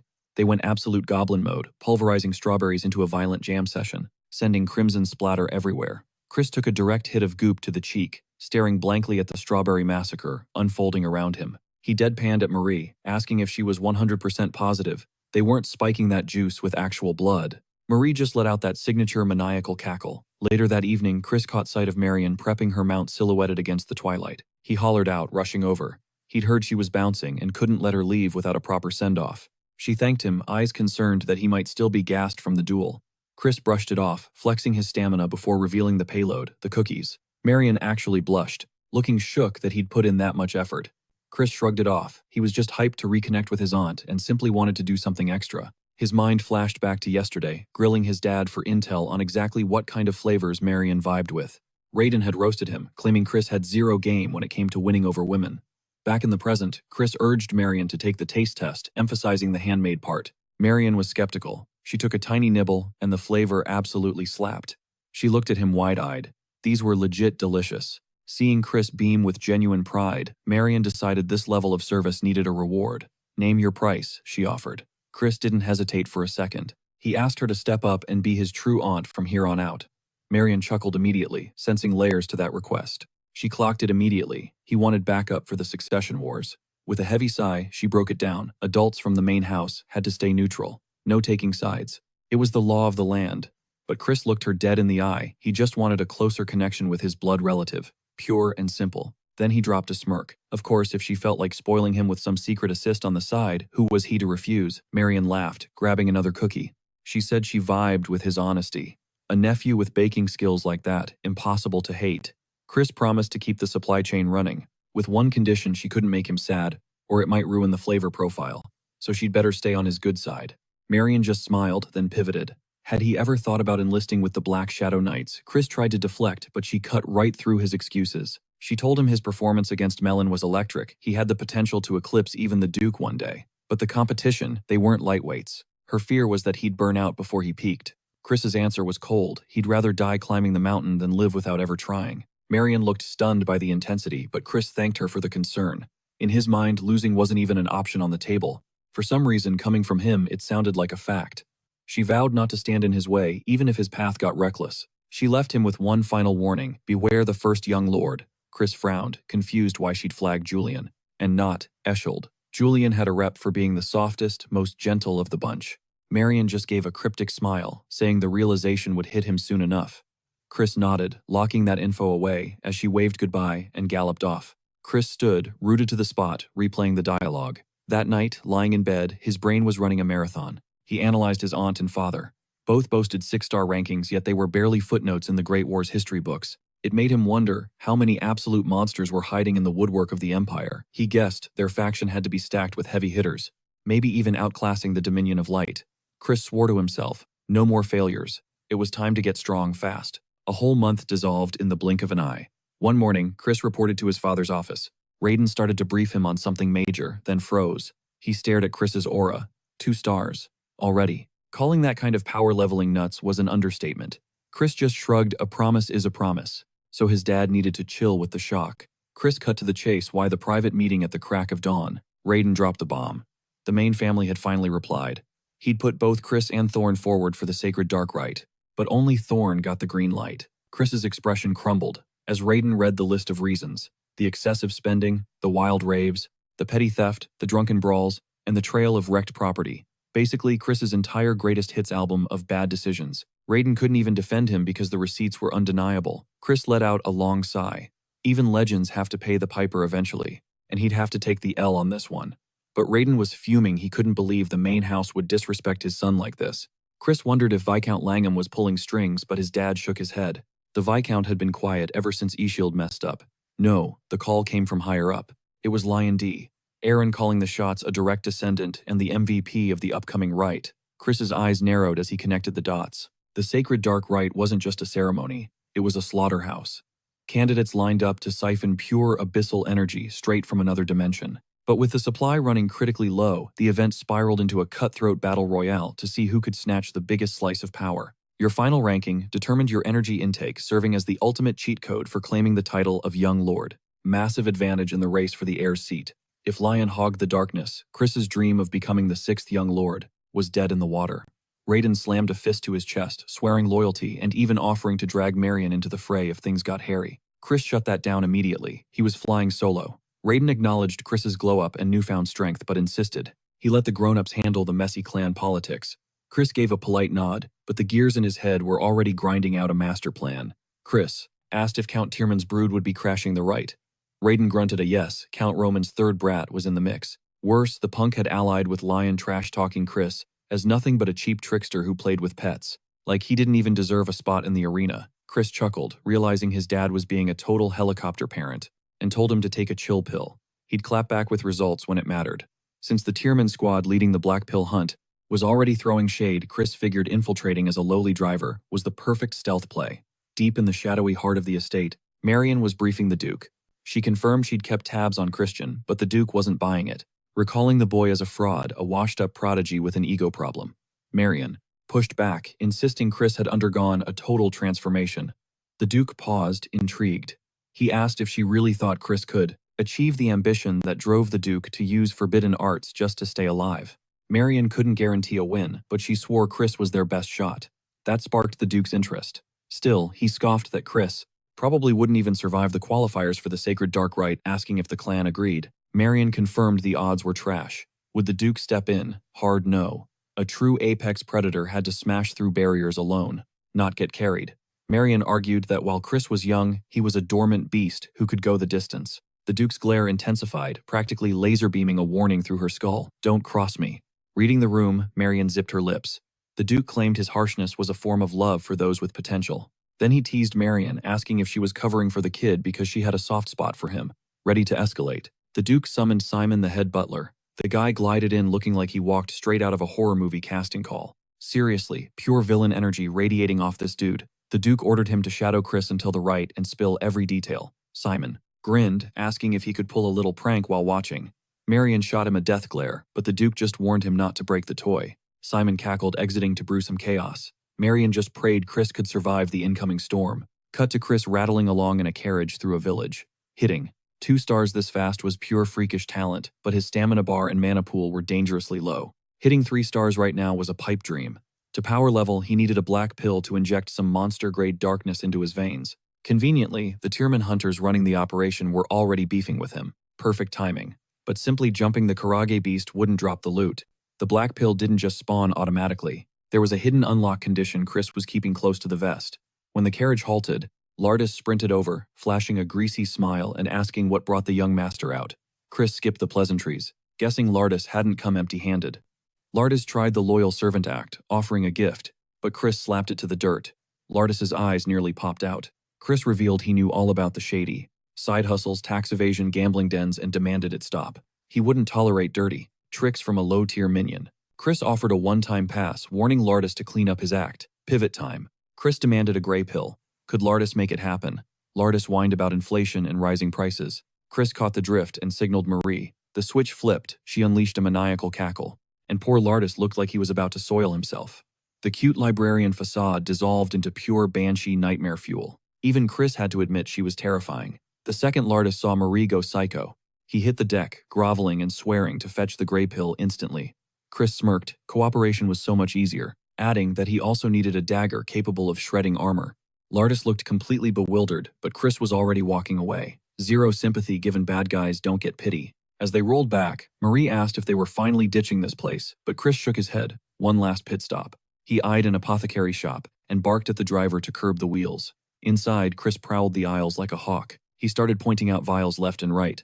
Marie stared at the mounting pile of loot, asking what the heck this was all for. Chris played it cool, saying he had his reasons, but the vibe shifted when Marie snagged a bottle of heavy-duty aphrodisiac. She smirked, asking if this was for recreational use. Her imagination immediately went rogue, thinking it was finally go time for them. Chris turned beet red, sweating buckets, and stammered a hard no. Marie immediately went full drama queen, striking a legendary anime pose. She teased, asking if it was for the count then. Chris mumbled a reluctant yes. The shopkeeper nodded sagely, clearly thinking Raiden's age was catching up to him. Chris leaned in, whispering that this stays between them to protect his dad's rep. The guy swore secrecy. Cut to Thurn, flagging Chris down outside. Chris flexed, refusing to answer until Thurn used his full ridiculous title, Most Honorable King, Emperor Majesty, Big Brother. Thurn, dying of cringe, warned him the black pill hunt was sketchy and told him to stay safe. Chris smirked, asking if Thurn was catching feelings. Thurn turned tomato red, insisting he just needed Chris alive for their duel. Their dad stepped in, ordering Chris to absolutely wreck those Tiraman losers. Chris vowed he'd handle business. He promised to bring back a win, while Raiden grilled Thurn about what that whole King Emperor nonsense was about. Thurn looked ready to dig a hole and die dodging the question. Flash forward to Count Tiraman's estate. A goblin butler played bouncer at the gate, telling Chris he wasn't welcome. Chris's squad bristled. Shocked this little guy had the guts to disrespect their boss, asking if he knew who he was talking to. The goblin stammered that he had orders from the young master, calling Chris a useless scrub with zero leverage. Chris raised a brow, asking if that meant he had to find his own crib. The trembling goblin nodded, yes. One of Chris's boys reached for his blade to take the goblin's head, but Chris waved him off. Chill. He asked who was footing the bill for outside lodging. The goblin panic answered, charge it to Count Tiraman. Chris flashed a shark-like grin, verifying the offer. Smash cut to the most bougie mansion in town with killer gardens. The kind of pad that stops traffic. Locals started whispering, betting the rent was 100,000 rupees minimum. Chris laughed, telling the crew that spending other people's money is the ultimate flex. He gave them 1 hour to unpack, promising drinks on him later. But then, a weird shuffling noise came from one of the bags. Marie burst out of the luggage like a jack-in-the-box, raving about how lit the mansion was for serving him. Chris facepalmed, asking why she stashed herself in his trunk. Marie turned on the charm, claiming she was committed to that maid life, and teased that Chris must have missed her, given his shy reaction. Suddenly, the door crashed open. Enter Aloy Tiraman, the third son, screaming about the insane bill. Chris shrugged, cool as ice, explaining that since the host ghosted him, he just upgraded to a place that met his standards. He quipped that VIPs don't stay in dumps. Chris taunted that if Aloy was broke, maybe this would teach him some manners.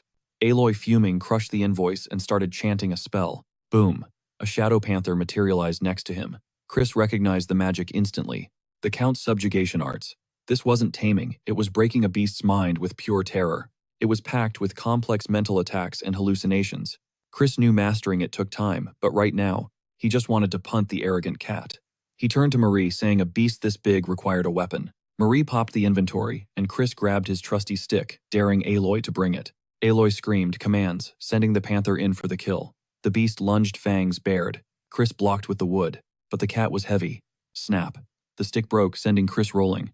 He bounced right back up, joking that 2-on-1 was rude but perfect. If he won, he'd enter the competition as a guard, not a beast jockey. That fit his plan perfectly. Aloy cussed him out, hopping on the panther's back and trash-talking. The panther swiped at air as Aloy scanned for a target, realizing too late that Chris had pulled a ninja vanish. Thwack. Chris appeared behind him, landing 4 solid hits with the broken stick. He laughed, hoping that stung, and told Aloy to save the tears. Aloy retreated, but Chris warned him that crying wouldn't buy him mercy, dropping a massive wave of killing intent. The aura terrified both the rider and the mount. The leopard noped out immediately. Aloy stood there frozen, shaking like a leaf in a hurricane. Chris flashed a savage smirk, dropping the bomb that he'd only used a bargain bin 2-star illusion spell. Apparently that was enough to short-circuit Aloy's beast-taming magic. Fuming and turning beet red, Aloy started channeling a comeback spell. The ground cracked open, birthing a nightmare horse monstrosity. Chris didn't even flinch, just stared him down and asked, "Do you even know who you're playing with?" Without hesitating, Chris launched his walking stick like an Olympian javelin. Thwack. Bullseye right between the eyes. Aloy's eyes rolled back and he face-planted. KO. Chris wasn't about to wait around for a long-winded anime transformation sequence. He moved with zero wasted motion, leaving that poor demon pony stuck halfway out of the dirt, glitching out. Smash cut to Chris lounging at a gambling table, leg propped up like he owned the place, casually flipping coins while radiating zero stress. The onlookers were sweating, asking if betting chips was really the priority right now. Chris brushed them off.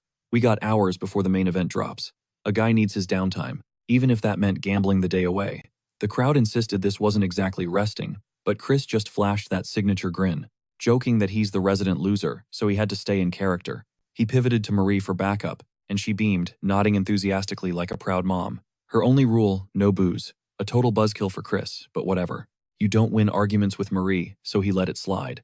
Suddenly, that goblin from before crept back in, grumbling about Aloy's orders to babysit Chris, even though spying on a loser seemed like a waste of time.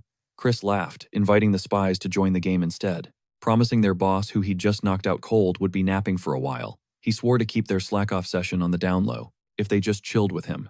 The butler scoffed, telling Chris to stay in his lane. But Chris just shrugged. Suit yourselves. Enjoy the show. He gambled the day away until the sun dipped and shadows took over. The goblin and some edgy hyena guy were still lurking. Seeing nothing but bad bets, they figured the rumors were true. Chris was a total NPC. So they yawned and bounced. The second the door clicked shut, Chris's eyes snapped open. The slacker mask dropped. Sharp, Focused, he moved to the window, muttered finally, and prepared to leave. He told Marie he needed a solo stroll, no tailing allowed. Marie hit him with a suspicious side-eye, instantly clocking the aphrodisiac in his gear. I knew that wasn't for the count, she teased. Planning a wild night for yourself. She feigned a pout about being left out, then switched up to a cheerful, good luck with your nighttime activities. Chris rolled his eyes so hard it hurt. Chill, Marie. It's not a 17-plus movie. Slipping into the shadows, he headed for the Keaton Mountains. The air there was thick with demon energy, heavy and gross, just like the rumors said. He navigated toward the hunting grounds, spooky as hell checked out. But security, a joke, just 2 guards. Amateur hour. Mentally thanking Marie, he popped an invisibility spell and breezed past them like a ghost. Marie's voice echoed in his mind, side effect of the spell, but he tuned out the noise and pushed deeper into the danger zone. Finally, he located the altar ground zero for the black pill hunt. The vibes were straight up cursed. Suddenly, a memory of Lena flashed in his mind, the fox girl from his old hero squad. She'd spilled the tea. Getting a black pill isn't about capture, it's about psychological warfare. You have to terrify the beast until it wants to check out of life, pushing it to peak horror, then flip that switch to instant bliss. That emotional whiplash turns a dud gray pill into the legendary black pill. That's why House Tierman, the masters of beast domination, ran the show. It clicked. And naturally, Chris had a scheme. With Lena's advice on loop, he calculated the shortcut, hijack their technique. Step 1. Feed the beast his special cocktail, mixed with aphrodisiacs to induce panic, then swipe the black pill. But the clock was ticking, and there was zero chance. To master their complex fear arts tonight, he needed a hack. Suddenly, the hair on his arm stood up. Nasty magic nearby. He froze, locked in. He tracked the energy trail deep into the woods until he stumbled upon a cave. Hood up, stealth mode on. Inside, a suffocating red aura washed over him. This wasn't just magic. This was heavy-duty dark arts. A rift to Gehenna, the demon realm right here on Earth. For a split second, Chris actually felt a chill, wondering, what would happen if he lured a beast into this nightmare? A wicked grin spread across his face. Perfect. He had the tools. Trap set. Now, the waiting game. Above him, a massive bat hung from the ceiling watching his every move. As soon as Chris left, the bat morphed. Simon dropped down snickering. He was impressed. The kid stomped Aloy, played the guards like fiddles, and was now trespassing in forbidden zones. Bold, Simon couldn't resist. The urge to pull a chaotic prank was too strong. He slid through the fog toward the Gehenna rift. He shoved his hand straight into the demonic miasma. Blood dripped, staining the earth, and a dark, guttural voice whispered from the void, asking for his desire. A full-blown demon summoning. Yeah, total villain arc confirmed. Dawn broke. The hunt began. Aloy was back on his feet, slamming his flag into the dirt to claim the lead. Chris rolled up, eyeing Alois sideways. Dude was dripping in desperation, trying way too hard to look icy for someone who got absolutely wrecked just 24 hours ago. Alois wasn't having it. He snapped at Chris to zip it, calling him a total fraud for flexing a holy sword he couldn't even swing properly. Chris fired back. Works better than a blunt club, doesn't it? Daring him to run it back. Alois ignored the bait, barking orders to switch focus. Push the Kurojov to the altar, he commanded. He assigned sentry spots, dumping Chris on flag duty like a glorified babysitter. Simon was ghosting through the crowd, but Chris caught the back of his head. Alois got in Chris's face, demanding he confirm the orders. Chris played the good soldier. Later near the altar, some random guard threw shade, telling Chris to get lost so he wouldn't botch the raid. Chris shrugged. Fine by him, less sweat. If it went south, he'd just hit them with the told you so. Alois cut the tension sharp, warning the loudmouth not to burn out before the main event, and ordered him to watch the flag instead. Chris flopped under a tree with Oscar-worthy laziness, waiting for the inevitable disaster. But he was low-key ready, gripping his dagger and the gray pill. The squad tracked weird noises, but Chris felt it in his gut first. Something was incoming. Fast. Then the beast broke cover. The intel said deadly level 4 demon, a nightmare on legs. But Chris squinted. Honestly, it looked derpy and weirdly adorable. Damn, he thought that thing is kinda cute. Alois's crew hype-checked him. Time to work.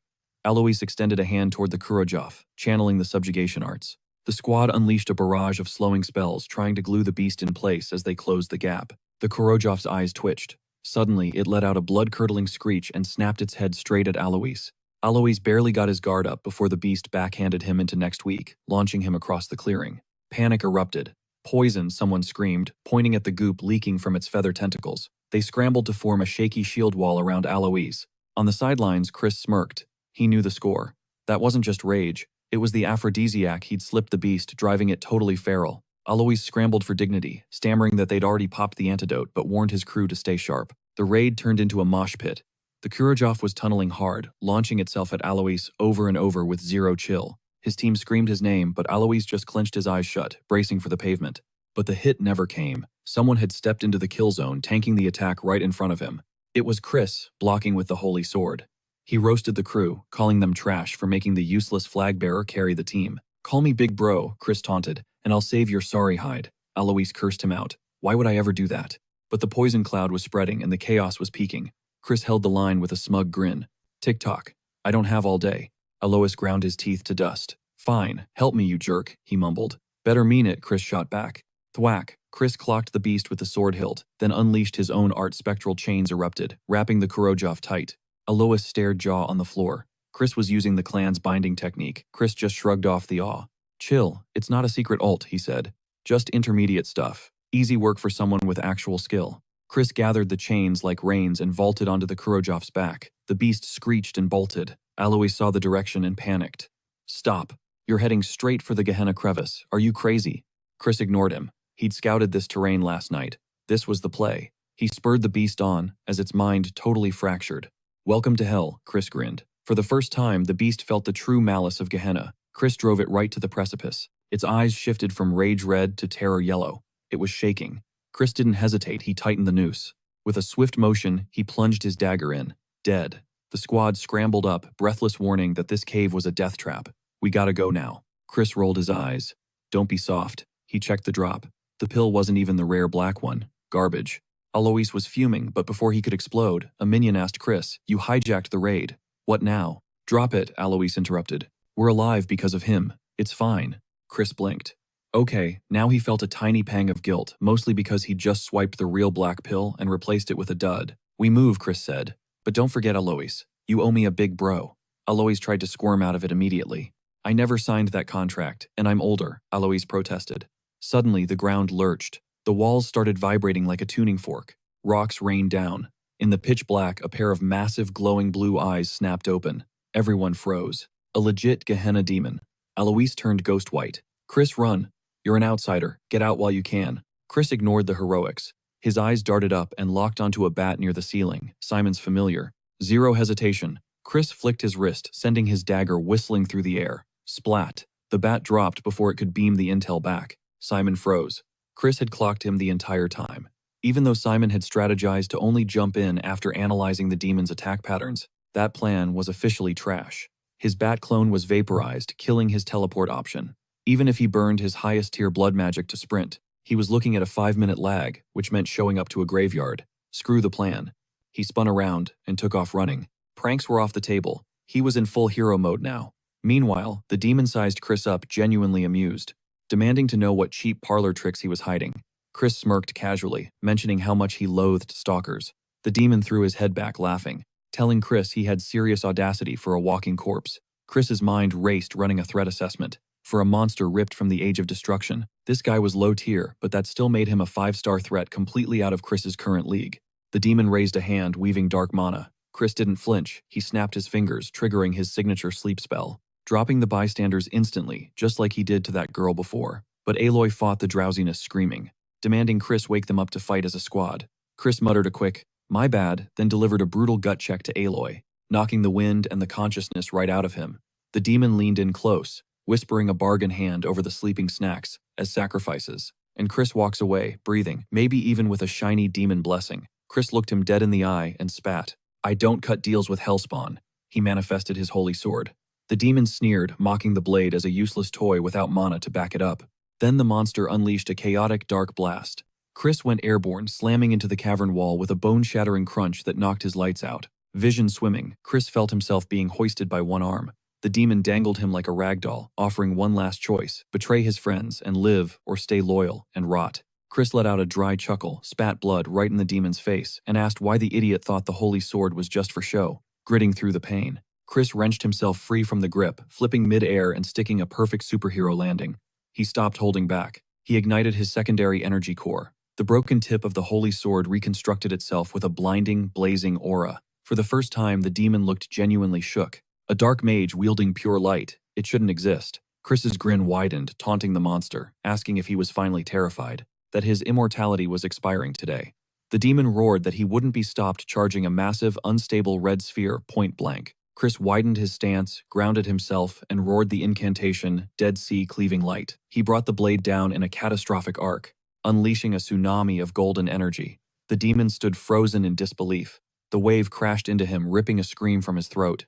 As he collapsed, completely disintegrated, Chris stood there, eyes heavy, looking like death warmed over. He whispered that he'd pushed his limits way too far. His vision tunneled the world, blurring into gray static. Gravity took over, and he pitched forward, fighting to keep a single thought straight. Suddenly, a memory surfaced, Evan asking if Chris had really mimicked his signature move. Chris admitted it was a cheap knockoff. Evan called him a genius, explaining the lore. The Dead Sea Cleaving Light symbolized the single flash that parted the Dead Sea. But the irony stung. Even mastering this legendary technique, Chris had failed to become the Miar clan's beacon. Yet Evan had smiled, convinced Chris would eventually become the light that saved the entire world. Back in the grim reality, a pale blue finger tapped a puddle of blood near Chris's unconscious body. A woman's voice hummed with amusement. Interesting, she mused. It was Mafina, first seat of Gehenna's seventh realm. The rescue team finally stormed the cave, healing potions in hand. As Chris faded out, Mafina whispered that she'd be watching his career with great interest. Cut to Count Tiraman's manor. Chris jolted awake with a splitting migraine. He couldn't believe he'd been out cold for 2 full days. 2 days wasted. At least his mana circuits weren't fried. He scanned the room and spotted the black pill on the nightstand. Score. Then the memory of Mafina hit him. Ugh, unwanted clout. Sometimes villains, who showed potential, got blessed by demons to power level faster. Honestly, he couldn't care less, since that was standard villain starter pack stuff anyway. Besides a 7th realm demon, that's mid-tier at best. A massive lion-maned figure filled the doorway, asking about his recovery. It was the patriarch of House Tiraman, the Count himself. Chris greeted him, attempting to sit up, but the Count waved him down, insisting he conserve strength. Chris played dumb, asking for a sit rep. The Count explained that a specialized task force had swept the cave yesterday. Apparently, the sealing circle to Gehenna had been tampered with. Fortunately, the evidence suggested the demon had been reverse summoned back to hell. It was a brief breach, but a few seconds more, and it would have been a total party wipe. Chris internally questioned if they actually bought the whole reverse summon theory. It made 0 sense, but it was way more believable than a student soloing a 5-star demon. Since he didn't have to cook up a lie, that was a massive win. The Count then shifted his tone, saying he needed to apologize. He felt guilty for treating Chris like trash based on the rumors that he was a talentless loser. The Count bowed deep, his voice trembling with gratitude, as he hailed Chris as the savior of House Tiraman. But Chris just shrugged it off, cool as ice. No sweat, he said. As fellow blood of the Dark Magic clan, watching each other's backs was just family protocol. Okay, maybe he felt a tiny twinge of guilt, but he needed to muddy the waters to play the game. And judging by the Count's reaction, hook, line, and sinker, the Count nodded fervently. You're absolutely right, he insisted. If you need anything at all, just name it. As long as it's within my power, consider it done. Chris pretended to mull it over before dropping the bomb. Actually, I want House Tiraman to bury the hatchet. It's time to let go of the bad blood with House Khazar. We should be allies, not enemies, constantly circling each other. Stop acting like wolves bearing fangs at your own kin. Chris leaned in. I want a friendly rivalry. Healthy competition. We could build something real together. Progress. That makes way more sense for blood relatives than this endless feud. The Count opened his mouth to protest, but Chris cut him off with cold facts. You know it's true. The only reason we're at each other's throats is because the main clan wants it that way. It's classic manipulation. From their ivory tower, they see unity among the branch families as a threat. They keep us divided so we remain nothing but obedient guard dogs. The Count's eyes went wide. Are you plotting a revolt against the main clan? Chris scoffed. Please, I have no such death wish. Still, the Count was floored. A kid thinking this many moves ahead. Insane. Chris just smirked at the awestruck look. Thanks for the compliment. So, do we have a deal on my request? The Count let out a long sigh, the weight of decades lifting. I suppose it's time I gave old Raiden a call. Before the sentence even finished, he'd switched to using Chris's father's first name. Chris smiled. Bingo. If they could just unite their forces like this, step by step they'd build an unbreakable fortress against the coming chaos. A true defense for the age of destruction. Suddenly the Count slapped Aloy on the back. Well, don't just stand there. Show him the goods. Blushing furiously, Aloy shoved a gray pill toward Chris. Here, he mumbled. Found it on the cave floor. You were out cold, so I, kept it safe for you. He looked like he wanted to crawl into a hole. Chris raised an eyebrow. Oh, you care. If you're that grateful, feel free to shower me with more gifts. Aloy practically exploded with embarrassment, while the Count roared with laughter. I'll handle the real reward, the Count said, handing over a glowing rock. A summoning stone, capable of housing a rank 4 demon beast. Chris's eyes widened. That was top-tier loot. Also, I'm filing a recommendation. You're going to the Sacred Dark Rite, kid. Make us proud. Chris bowed his head. Thank you. For the gift and the shot at the right. Get some rest, the Count said, dragging a flustered Aloy out the door. The latch clicked. Chris's smile instantly vanished. Show's over, he announced to the empty room. You can come out from behind the curtain now. A crimson aura flared in the shadows. Simon stepped out, clapping slowly. Sharp. I figured it wasn't just luck that you spotted me. To think a child could pierce stealth magic that fooled even the Count. You reek of blood, Chris cut in flatly. Simon bowed an elegant predator. Simon, head butler of the dark magic clan. Chris's mind raced. The Duke's right-hand man. Then it clicked. The name, the aura. This guy was the master of the blood shadow mages. Total bad news. These psychos didn't distinguish between the magic empire or the dominion of light. They were a cult of lunatics obsessed with indiscriminate slaughter and terrorism, and their leader, a monster who had reached the 8-star realm. In the original timeline's endgame, this guy hit 9 stars and became the 10th Demon King. Chris had lost count of how many times he'd nearly died because of this maniac. Standing right in front of him was the living, breathing avatar of the future Demon King of Carnage. I must admit, Simon purred. I never expected the young master to be quite this formidable, taking down a demon solo. Chris narrowed his eyes. He'd killed Simon's familiar, sure, but how did Simon know Chris was the one who ended the demon? Did he see the Dead Sea cleaving light technique? Chris kept his face blank. I have no idea what you're talking about. Don't play coy, Simon chuckled darkly. I inspected the cave. I can spot a lie a mile away. The demon's corpse wasn't just killed. It was erased. Zero trace. That wasn't a reverse summoning. Whatever you did vaporized that thing down to the atomic level. Simon leaned in, eyes gleaming. Explain. The Duke will want a full report. Chris leaned back, crossing his arms. Why should I show my hand? That's my trump card. Because the Duke demands it, Simon pressed.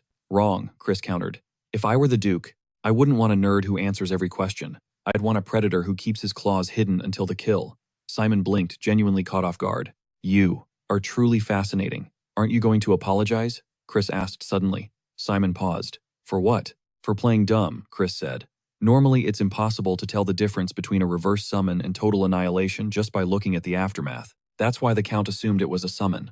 But you knew better, which means you had a reason to dig deeper. Simon finally connected the dots, and honestly, the logic was brutally simple once the panic settled. The culprit behind the disastrous summoning was Simon himself. If word got out that a clan member nearly wiped his own squad, that would be headline news. Scandalous enough to rock the Duke's administration. But when Simon offered to take the fall, Chris pulled a reverse card and buried the secret instead. Now Simon was in debt big time. The guy looked totally floored, stammering about whether this was some sort of transaction. Chris just smirked, implying that if Simon wanted to call it a deal, that was cool with him. Simon got the message loud and clear, swearing he wouldn't forget this lifeline. He dropped the formalities, saying it was an honor meeting him, and he was already counting the seconds until Chris showed up at the main clan headquarters. Chris watched him leave, calculating. Simon wasn't just a random extra. He was a key player for the upcoming apocalypse, and securing his loyalty was non-negotiable for changing the timeline. Cut to the next morning, luggage hovered in mid-air as Marie announced they were prepped for extract. Chris gave her a nod of approval. Suddenly, the door creaked open, revealing Aloy's head. Popping in to check if they were dipping. Chris immediately checked him, reminding the kid to use the proper honorifics. Aloy played dumb. Chris wasn't having it. He let it slide in front of the Count for appearances, but a bet is a bet. Aloy had to call him Big Brother from here on out. Aloy scoffed, pointing out he was literally 2 years older. Chris ignored the logic and asked if he came here just to whine. Visibly annoyed, Aloy dropped the attitude. He was actually here to warn him. Despite the beef, Chris kept preaching about family, so Aloy felt guilty keeping quiet. He told Chris to watch his back, because the biggest hater blocking his entry into the sacred dark rite was young Master Lion. Aloy broke it down. Star levels were just numbers. A 2-star from the main family is built different compared to a 2-star from the branches. We're talking top-tier elixirs, secret techniques, and dark magic buffs. The main bloodline started the race halfway to the finish line while branch members were still tying their shoes. To them, Chris was free XP. Chris just chuckled, flipping the script with a warning of his own for little brother. He told Aloy to sit out the sacred dark rite entirely. He framed it as genuine concern for Aloy's safety. Aloy didn't buy it, accusing Chris of trying to gatekeep all the pure dark energy for himself. But Chris dropped the friendly act. He delivered a cold ultimatum. It didn't matter who stepped into the ring. Anyone facing him in the right would wish they stayed home. Aloy started fuming. So Chris signaled Marie it was time to bounce. He left Aloy with one last piece of advice. Don't do something you'll regret. Then it was back to House Khazar. Meanwhile, Thorn was hunting for his sibling, only to find out Chris had ghosted everyone and beelined for the training cave. The butler explained Chris was on a solo grind until the rite began. Thorn finally tracked him down, screaming that ridiculous title, the Honorable King Emperor Majesty Brother. Tone dripping with sarcasm, Thorn reminded him of their pending duel. Chris looked the kid over, genuinely impressed by the power spike. Thorn had already hit the middle 2-star tier. His growth rate was insane. Chris tried to brush him off with the "I'm busy" excuse. But then it clicked. Thorn was also signed up for the Sacred Dark Rite. That complicated things. Chris told him to pump the brakes. They would throw hands after Chris finished his cultivation. Thorn needed to prep too. Thorn demanded a pinky promise. This wasn't another stall tactic, warning Chris not to flake like last time. Chris gave the green light, and Thorn stomped off. Watching him go, Chris muttered about what a stubborn brat he was. But then, a memory surfaced. A girl from his past life as a hero, who used to nag him about promises just like that. Thorn really had her energy. Back in the solitude of the training cave, Chris sat on his bed, inspecting the pitch-black pill in his palm. His expression went dark. He calculated he had exactly half a month before the rite. Zero margin for error. Taking a steady breath, he tossed the pill back and crunched down. Immediately, his face scrunched up. The thing tasted like absolute garbage. But gains are gains. He lay back, focused his mind, and began the extraction process. As the pill's potency flooded his meridians, Chris sensed a glitch. The energy was volatile, far more violent than standard dark mana. There was a buzzing friction inside him. It wasn't just darkness. There was something else contaminating the flow. He analyzed it. Was that light force? It made sense. If this came from a monster, the euphoria the beast felt at the moment of death got trapped in the pill. That residual light was why these pills were poison for normal dark practitioners. But Chris, he wasn't normal. He forced the energy through his circuits, refusing to spill a single drop. Any other fiend would need a master to purge the light contamination. But Chris thought free real estate. Why trash perfectly good power? Instead of filtering it out, he opened the floodgates. He funneled the light force directly into his dormant light core, dual-wielding the energies to cultivate both sides at once. With two distinct powers surging through his veins, each rushing to its respective core, Chris completely devoured every ounce of energy the pill had concealed. His eyes snapped open, blazing with blinding light for a split second before slamming shut again, flickering with the abyss of deep darkness immediately after. The internal cocktail was volatile, but he kept a chaotic grip on it. Cut to a new scene, a sharp woman commanding a subordinate to enter her office. A trembling man walked in, stammering out a report on the investigation she had ordered. He explained that while they were tracking down the black pills, things went sideways.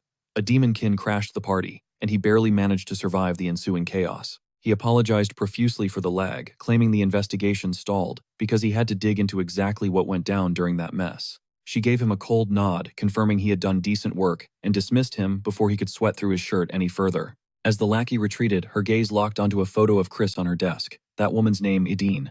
Fast forward 2 weeks. Early morning silence shattered as Thorn pounded on Chris's door, screaming that the day of reckoning had finally arrived.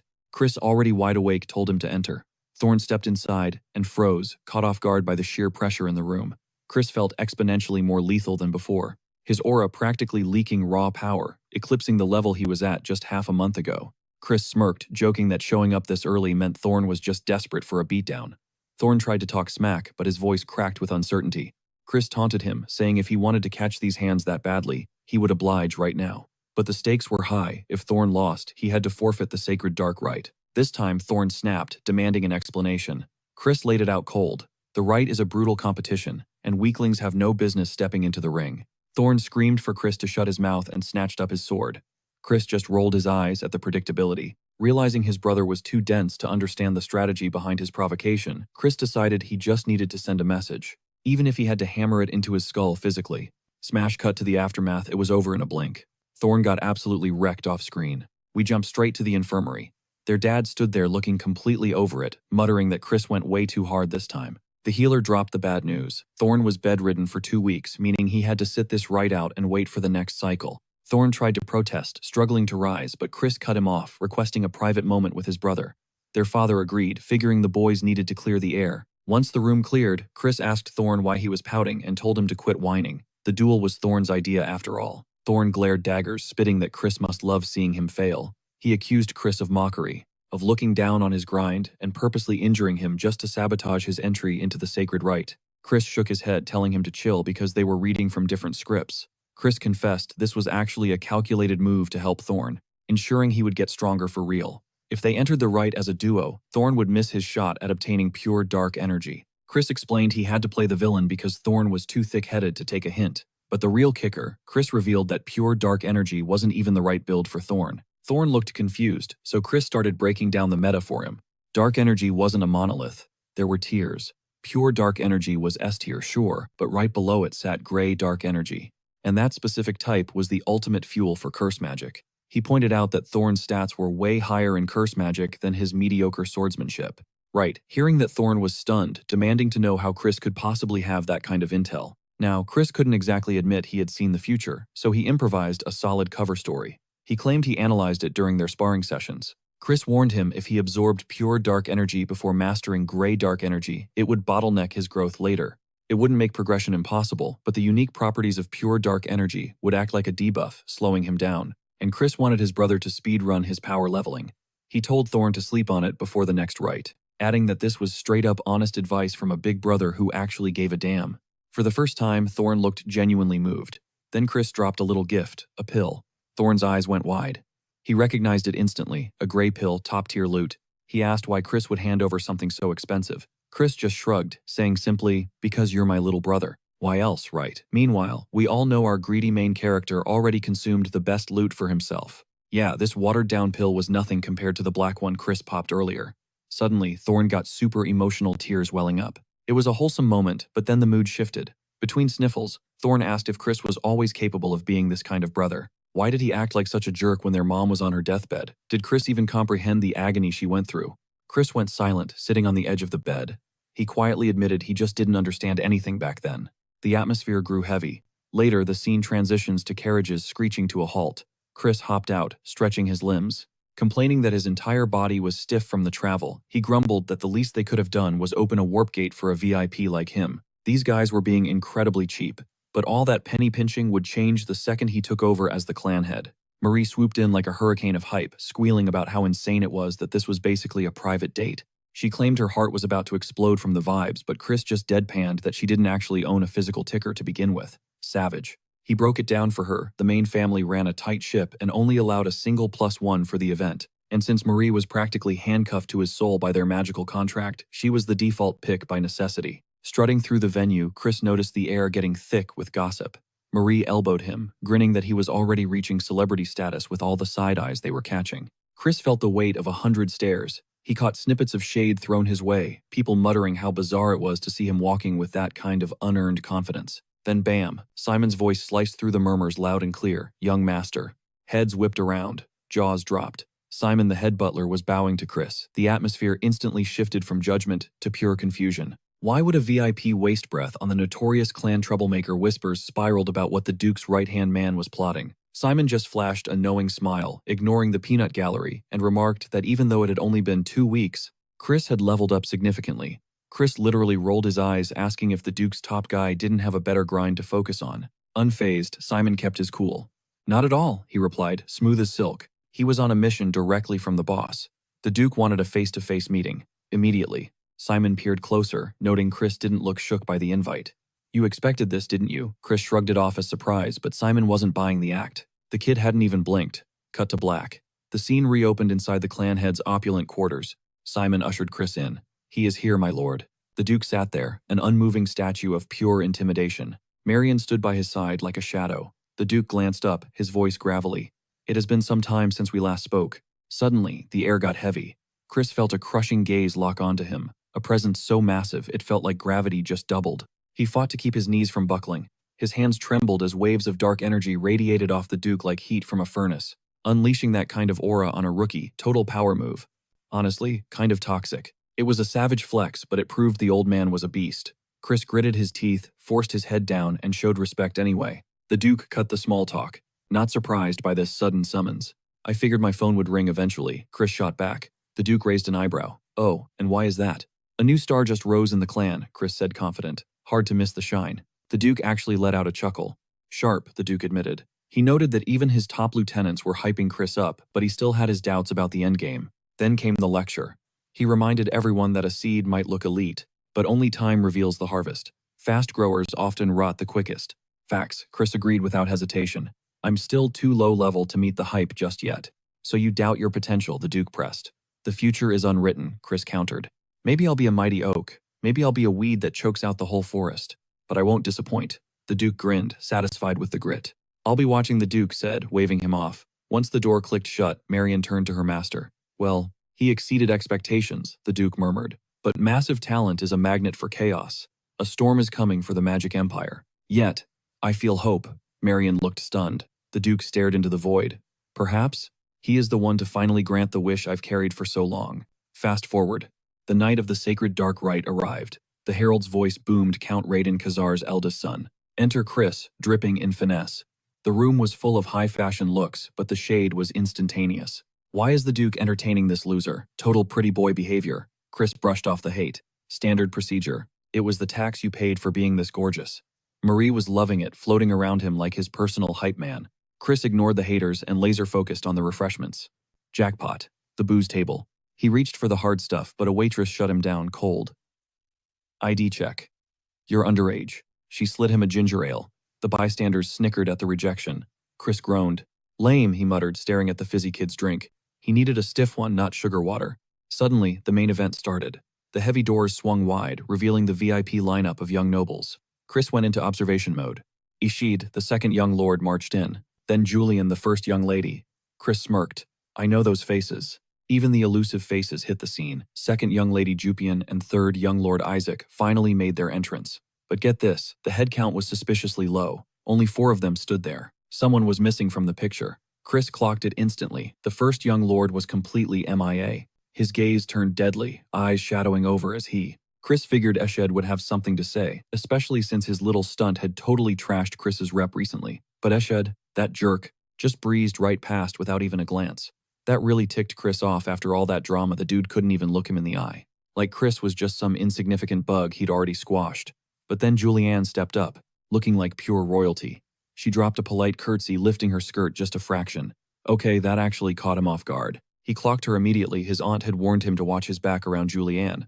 But looking at her now, she didn't seem like a threat. Whatever. He'd file that intel away for later. He'd done enough scouting for one night. Time to dip and get ready for the main event. He turned to leave, but some guy materialized behind him, clearing his throat loud enough to wake the dead. Name's Fowler, the stranger grunted, claiming he was a summoner for young Master Lion. Chris, barely stifling a yawn, asked, and I should care because… Fowler smirked, saying he heard some unqualified amateur was sneaking into the sacred dark rite tomorrow and he was worried. This nobody would choke and embarrass the clan. Chris cut the crap. You talking about me? Fowler shot back. If the shoe fits, prove me wrong. Chris glanced up at the balcony and saw Lion staring daggers at him. Chris thought, if Lion's got beef, he should drag his butt down here and settle it man to man. Chris was down for whatever. He wanted to see what cheap tricks Fowler had, but Fowler waved it off. Not here. I don't even have my gear on me. Chris actually laughed out loud. You serious? I don't need a weapon to squash a rat like you. Fowler growled that Chris would regret crossing him. Chris just shrugged. Pretty sure you're the one who's going to be crying later. By now, Julianne and Julian were locked in, Julian studying Chris like a lab specimen. A moment later, the crowd erupted in gasps. Suddenly, everyone realized why Chris was so unbothered. He was getting the royal treatment. Spirits were literally hand-feeding him grapes like he was a king. Meanwhile, Fowler, dude was getting ragdolled by his own summons. Chris just waved a hand, and the spirits turned traitor instantly. The room went nuts, whispering about the insane power needed to hijack someone else's spirits. Chris cocked an eyebrow at the balcony. Is this the best you got? Lion pretty sad for a dark magic heir. Total humiliation. If Lion wanted to fight, he should have stepped up. Lion, looking flustered, snapped. This isn't on me. I didn't order that. Chris scoffed, telling Lion. Yeah, nobody's buying that, but I'll let it slide. For now. He promised they'd settle the score. At the sacred dark rite, adding, you're acting like a total coward, by the way. But he'd teach him some manners. Soon enough. Fast forward to the big day. Chris rolled up yawning, looking like he just woke up from a nap. Zero nerves. Eloy wandered over, baffled. Dude, aren't you sweating it after yesterday? Chris grinned. Yo, little bro, why are you even here? Told you to stay home. Eloy got all flushed. You think I'd skip the sacred dark rite just because you said so? You're crazy if you think I'm missing this. Just then, Lion descended the stairs, glaring at the room like he owned the joint. Chris looked up and muttered, just you wait. Suddenly, a crusty voice cut through the noise. Is everyone present?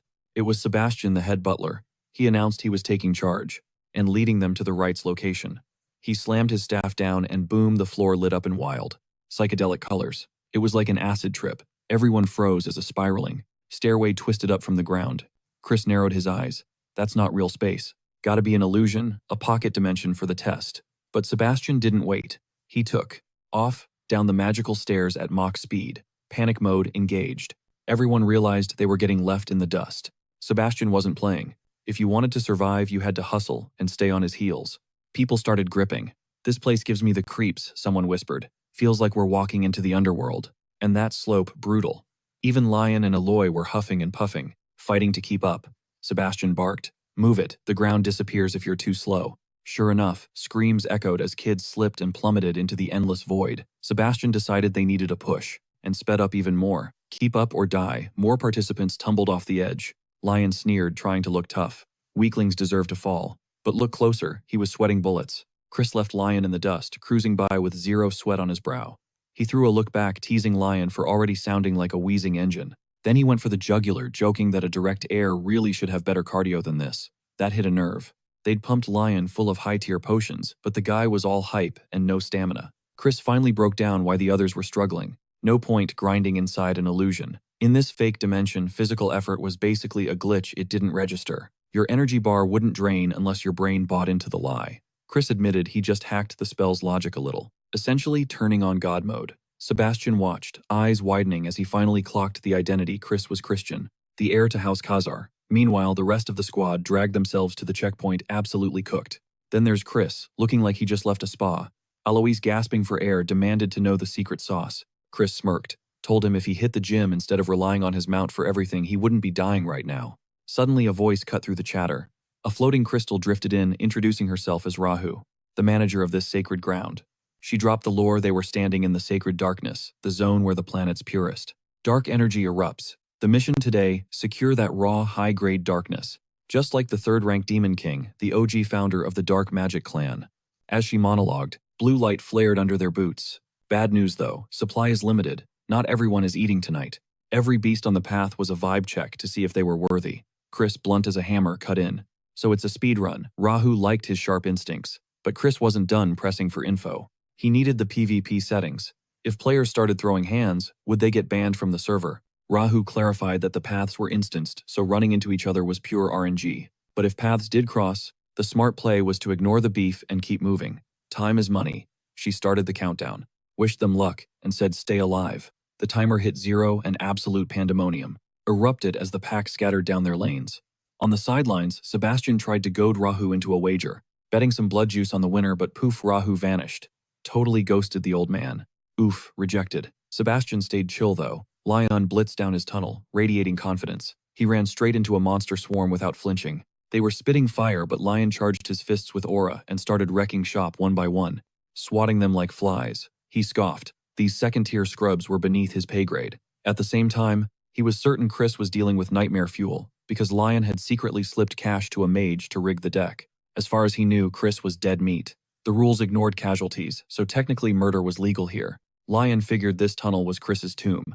He spotted the door to the end zone and smirked. Thinking he bagged first place, he kicked the door open. And there was Chris, looking bored out of his mind. Chris yawned, asking what took so long, said he almost died of old age waiting. Lion froze, brain malfunctioning. Chris shrugged it off like it was nothing. Lion stammered, "No way," claiming Chris's route. Should have been a death trap. Then he realized he just snitched on himself. Too late to backpedal. He basically admitted to pulling strings, a secret that definitely wasn't supposed to leak. Chris grinned, the puzzle pieces clicking. No wonder the difficulty spike on his path was insane. It was all Lion's dirty work. When Lion tried to shut him up, acting all high and mighty, demanding respect, Chris just laughed. "Just the two of us here, bro. Quit the theater kid act." Lion, trigger-happy and losing his cool, snapped, calling Chris a cocky trash bag. He yelled, "Screw the rules," and decided to flatten him right there. He launched a haymaker. Chris read him like a book, weaving past every swing with zero effort. He noticed Lion was using magic combat arts, dirty close-quarters bursts designed to maim, meant to snap joints instantly. But Chris was a ghost, slipping every wild punch, which only tilted Leon more. Finally, Lion saw a gap. Chris's guard dropped. Lion charged in, convinced he had the win, yelling he was going to snap Chris's bone. Chris called him a fool, locked his wrist, and wrenched it back into a brutal hold. "Don't cry now." Snap. The sound was crisp, and Leon's scream echoed down the tunnel. Alois scrambled up moments later, terrified he missed the action. He rounded the corner just to see both of them. Another rival kissed the dirt, totally demolished. Eyes popping out of his skull, Aloy stammered, asking if Chris was the architect of this destruction. Chris smirked at his laggy reaction time, asking if Aloy was going to nap on his own. or if he needed a helping hand to reach dreamland. Refusing to bail, Aloy barked back that he hadn't been chilling this whole time, and dared Chris to bring the heat. Spoiler alert, he got folded like laundry instantly. Chris just shook his head at the boring replay of events, figuring a search party would scoop them up. Eventually, Chris left them there. Then his vibe shifted from playful to deadly serious. Eyes locked on the horizon, he mapped out the endgame.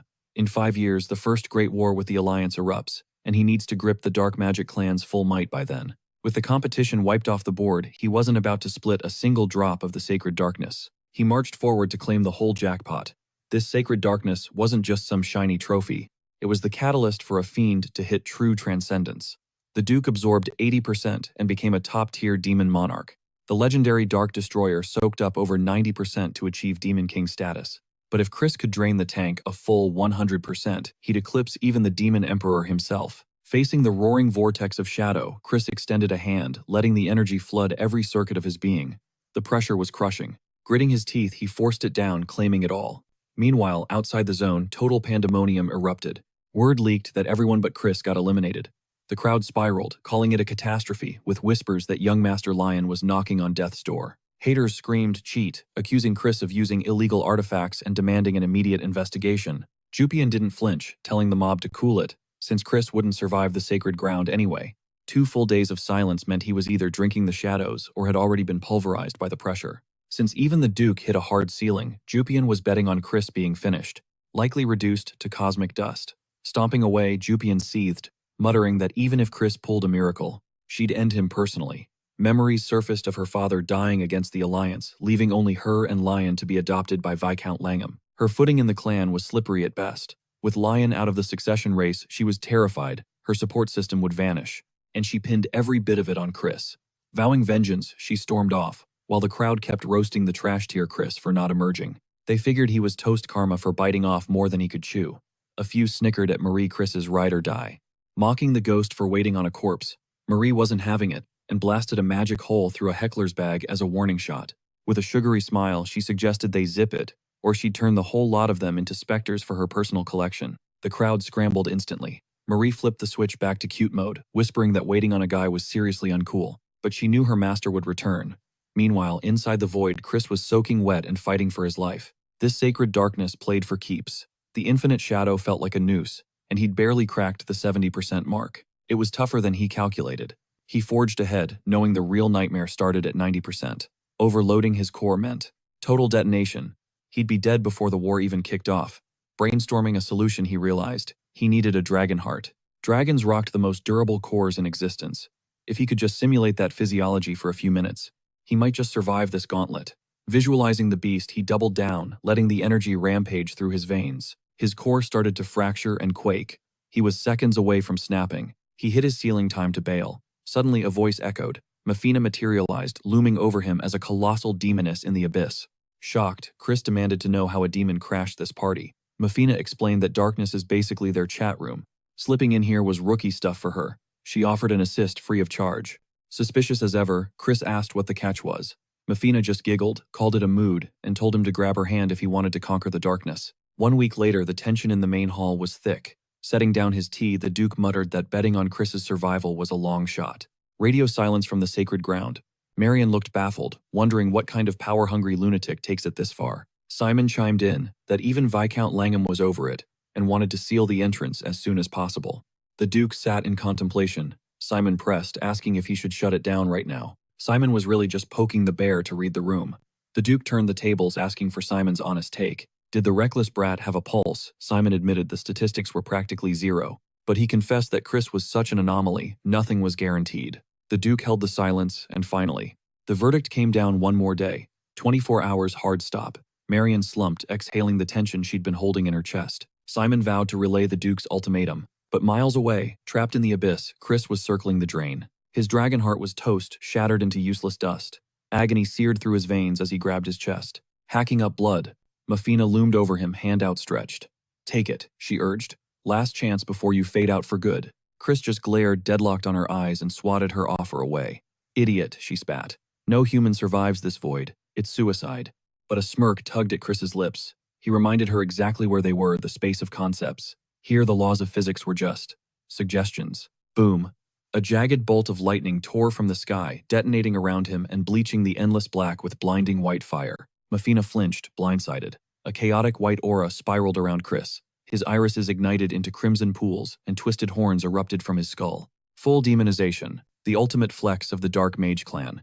This was forbidden tech, a taboo hack, allowing a mere mortal to hijack a demon's form and unlock god-tier power. Usually, it's a death sentence. Even the OGs didn't survive it. But in this glitched-out dimension, Chris found a loophole. By skipping the incantations, he could forge a vessel without the backlash. Chris looked like he was about to snap, veins bulging. But he stayed locked in, sculpting raw light between his palms. He dragged every ounce of sacred darkness, screaming into his core. 90%, nah. He was gunning for the full 100%, a tier of power that was pure fantasy to everyone else. Mafina's jaw hit the floor. She stared at the black crescent moon standing before her, demanding answers. How could a mortal, a literal bug, shatter the reality of the darkness dimension? Who are you? She screamed. What are you? Chris just shrugged, unbothered. Figure it out yet, he pointed skyward. I'm a genius on a whole different level. Then, with a casual wave, he ripped a hole in space-time and stepped toward the exit. Mafina cackled, genuinely impressed. See you soon, kid. Chris looked less than thrilled. But right before he crossed the threshold, he reached back and flipped her the bird. Screw you, he shouted. Mafina froze, blinking in disbelief, before dissolving into hysterical laughter as the portal snapped shut.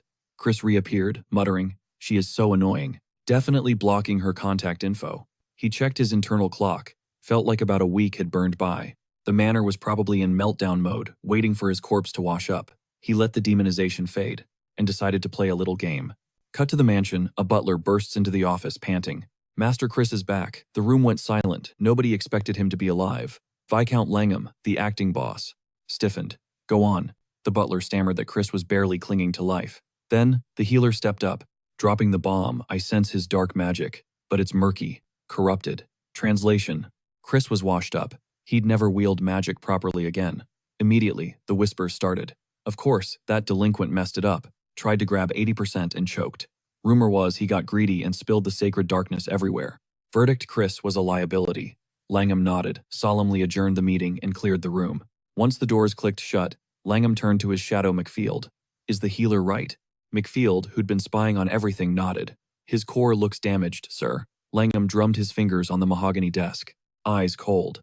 The rhythmic tapping made McField sweat. You could practically hear the gears of a new scheme grinding in the Viscount's head. Langham finally broke the silence, muttering about Leon. He was supposed to be the sacrifice for the poison mage ritual, he hissed. Total waste. His master plan to eliminate Jupiter and Lion in one go failed.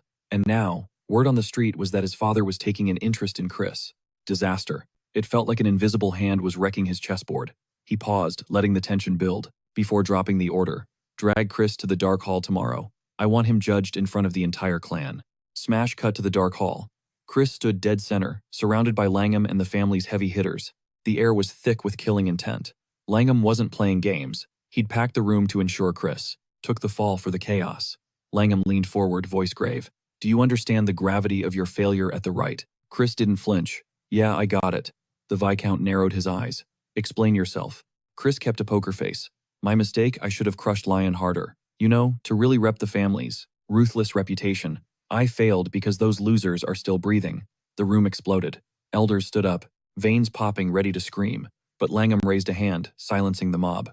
No, he said coldly. Here is your real sin. After draining the family treasury dry, Chris still hadn't brought home a single trophy to justify the cost. Chris pushed back, asking what exactly counted as a win here. Viscount Langham's eyes went cold as he dropped the ultimatum: 70% purity of the sacred darkness. Anything less, you're irrelevant. Chris shot back, asking what happens to the failures who can't hit the mark. The Viscount didn't sugarcoat it. Miss that 70% threshold and you're cut off.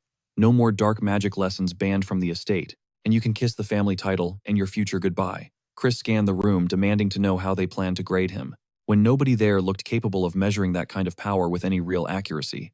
Before anyone could clap back, Ished threw his hand up, sporting a nasty smirk and calling Chris little brother with zero respect. He pointed out that since Chris's core looked murky as hell, a good old-fashioned magical collision would expose exactly what he was working with. Ished announced that if Chris could hit 70% and somehow manage to overpower him, it would prove Chris wasn't just all talk, and the whole family would have to respect the stats. Someone from the crowd broke it down. A magical collision is exactly what it sounds like. A raw, brutal clash of mana where purity is king. If mana pools are equal, dark magic steamrolls everything else. But when two dark mages of the same rank throw down, the one with the purer darkness takes the crown. The loser usually ends up with a shattered core. It was the most savage way to settle a beef. Chris called Eshed out, noting this was way shadier than he expected. But he decided to roll with it. He countered with his own terms if he won, if the whole room witnessed his dominance. Viscount Langham had to officially back him for the air trials. The room went dead silent. While the elders looked shook, Eshed grinned, loving the audacity. Why should it matter if you're main line or branch family? When you're aiming for the throne, raw power should be the only vote that counts. The relatives started whispering, wondering if Eshed was losing it, actually suggesting they rewrite the succession rules for a branch kid. Eshed locked eyes with Chris, the playful mask dropping. He warned Chris that messing this up meant blowing out both their cores. For this little experiment, Eshed would stick to safe second-tier magic matching Chris's rank, but flexing different purity levels. They squared up, charging their energy until the air in the room felt heavy. Thick black auras crashed into the space between them. Chris kept it ice cold, telling Eshed to relax. He wouldn't want to wreck that precious core of his over a little sparring match. Eshed scoffed, saying Chris talked a big game, but he was dying to see if the kid's darkness was actually legit. As the clash kicked off, Chris cranked up the output. He flooded the space with darkness, and instantly the collision started to swallow everything. Eshed threw at him. Chris's magic coiled around his opponent's aura and snuffed it out like a candle. Eshed started sweating, completely baffled, shouting that Chris was neutralizing his attacks without even drawing on extra reserves. Eshed decided to stop playing nice. He unleashed a massive second-tier upper-class spell, but Chris swatted it away like it was a minor inconvenience. Realizing he could end this whenever he wanted, Chris released a heavy pulse of his true aura, sending a shockwave rippling through the hall. Eshed's spell evaporated instantly, and Chris let out a bored sigh. Eshed was acting like the main character, but honestly, his magic was mid at best. Pushed to the edge, Eshed snapped. He conjured a violent purple vortex, spiking his aura all the way up to the 4th tier. The violet energy spun like a hurricane, and the entire room froze. Nervous whispers broke out if Eshed fired off magic that heavy. Chris's core wouldn't just break, it would disintegrate. The spell morphed into a feral dragon, jaws unhinged, rushing straight for Chris. But Chris didn't flinch. A colossal hand materialized from his shadow, stretching out and snatching the dragon out of the air like it was a toy. Eshed's face went pale. Chris dryly reminded him that, when you play with high-tier magic in a duel, you better be ready for the consequences. Permanent damage is part of the game. He expanded his magic, crushing it against Eshed's dragon. Suddenly, Eshed's spell shattered into nothing, and he collapsed, coughing blood all over the stone floor. The hall erupted into panic. People were screaming for medics, realizing this wasn't a spar, it was an execution. Chris watched Eshed drop, thinking he'd actually gone too easy on him. He had aimed to permanently wreck Eshed's core, but the trash managed to wiggle out of the worst of it. Damn. Chris felt a twinge of regret. Gasping for air through bloody teeth, Eshed admitted defeat, announcing to the room that Chris's purity was over 90%. The crowd was floored, and Chris flashed a winning grin, asking if that was enough clout to earn his shot at the heir title. Viscount Langham drummed his fingers on the table, calculating. He honored the deal. Chris could take the test. But since there was no playbook for a branch member making a run for the top, the Viscount decided he would design the challenge personally. First, Chris had to prove his raw talent, then pull off the impossible. He had to deliver a miracle worthy of a future leader. Chris demanded specifics, so the Viscount laid it out: reach 3-star rank within 3 months. Chris threw his head back and cracked up. Is that all? Please. He flashed a cocky grin. I'm a genius, remember. This is nothing. Viscount Langham narrowed his eyes, voice dripping with skepticism. Talk is cheap, kid. Let's see if you can deliver. Later, the scene shifted to Eshed, sitting across from Langham, tea steaming between them. Langham looked visibly rattled, shaking his head. I expected better, Eshed. Eshed clenched his jaw, forced to swallow his pride. I messed up. I totally slept on Chris's potential. The backlash. Eshed rubbed his chest, grimacing. It might have actually cracked my core. His eyes darkened. We need to deal with Chris, right now. Before he becomes a monster, we can't stop. But Langham just sipped his tea, completely unbothered. Relax. The kid is chasing a ghost. He'll never make it. There's a reason nobody tops 70% purity. Every single drop after that. It doesn't just get harder. It becomes a nightmare. Even hitting 3 stars is going to take him years. Genius or not, that mountain is too steep. Langham smirked. He's finished before he even starts. Cut to Chris's room, where the vibe was totally different. Marie spun around, presenting a steaming plate like a master chef. Ta-da, dinner is served. She was practically vibrating with excitement. Did you hear? The whole estate is talking about you. Her eyes sparkled. You were so cool out there. Total main character energy. My heart was literally about to explode. Chris looked away, ears turning pink. Okay, chill out, Marie. You're embarrassing me. But she just beamed at him. Her smile softened into something sweeter. You know, waiting for you. It made me realize something. She looked down. I missed you. Like every single day. Every second you were gone felt like an eternity. Chris froze. The raw sincerity in her voice hit him harder than any attack. She really cared. Suddenly memory lane hit him hard. A flashback to his glory days as a hero. Lena was there, hovering over him like a mother hen. Are you hurt? Show me. Rainia watched from the sidelines, rolling her eyes playfully. Please. Chris is way too fast to get tagged by those scrubs. But hey, better safe than sorry, right? Lena shot Rainia a look. Funny coming from you, seeing as you're the one panicking. Me worrying. Rania crossed her arms defensive. No way, that was Evan sweating bullets, not me. Watching them bicker, a real unforced smile broke across Chris's face. After the hell of that nightmare family, this peace felt like a dream. Back in that house, they wanted him dead. His past life was nothing but bloodstains and knives in the back at every turn. But this warmth was alien. Evan stepped up, dropping a heavy grounding hand on Chris's shoulder. And deep down, Chris just knew. These people, they were his anchor. All the words he swallowed in his past life. This time, he wasn't holding back. He was doing it right. Back in the present, he locked eyes with Marie. Thank you. She froze mid-step. He said it again, firmer this time. Thank you. For waiting for me. I mean it.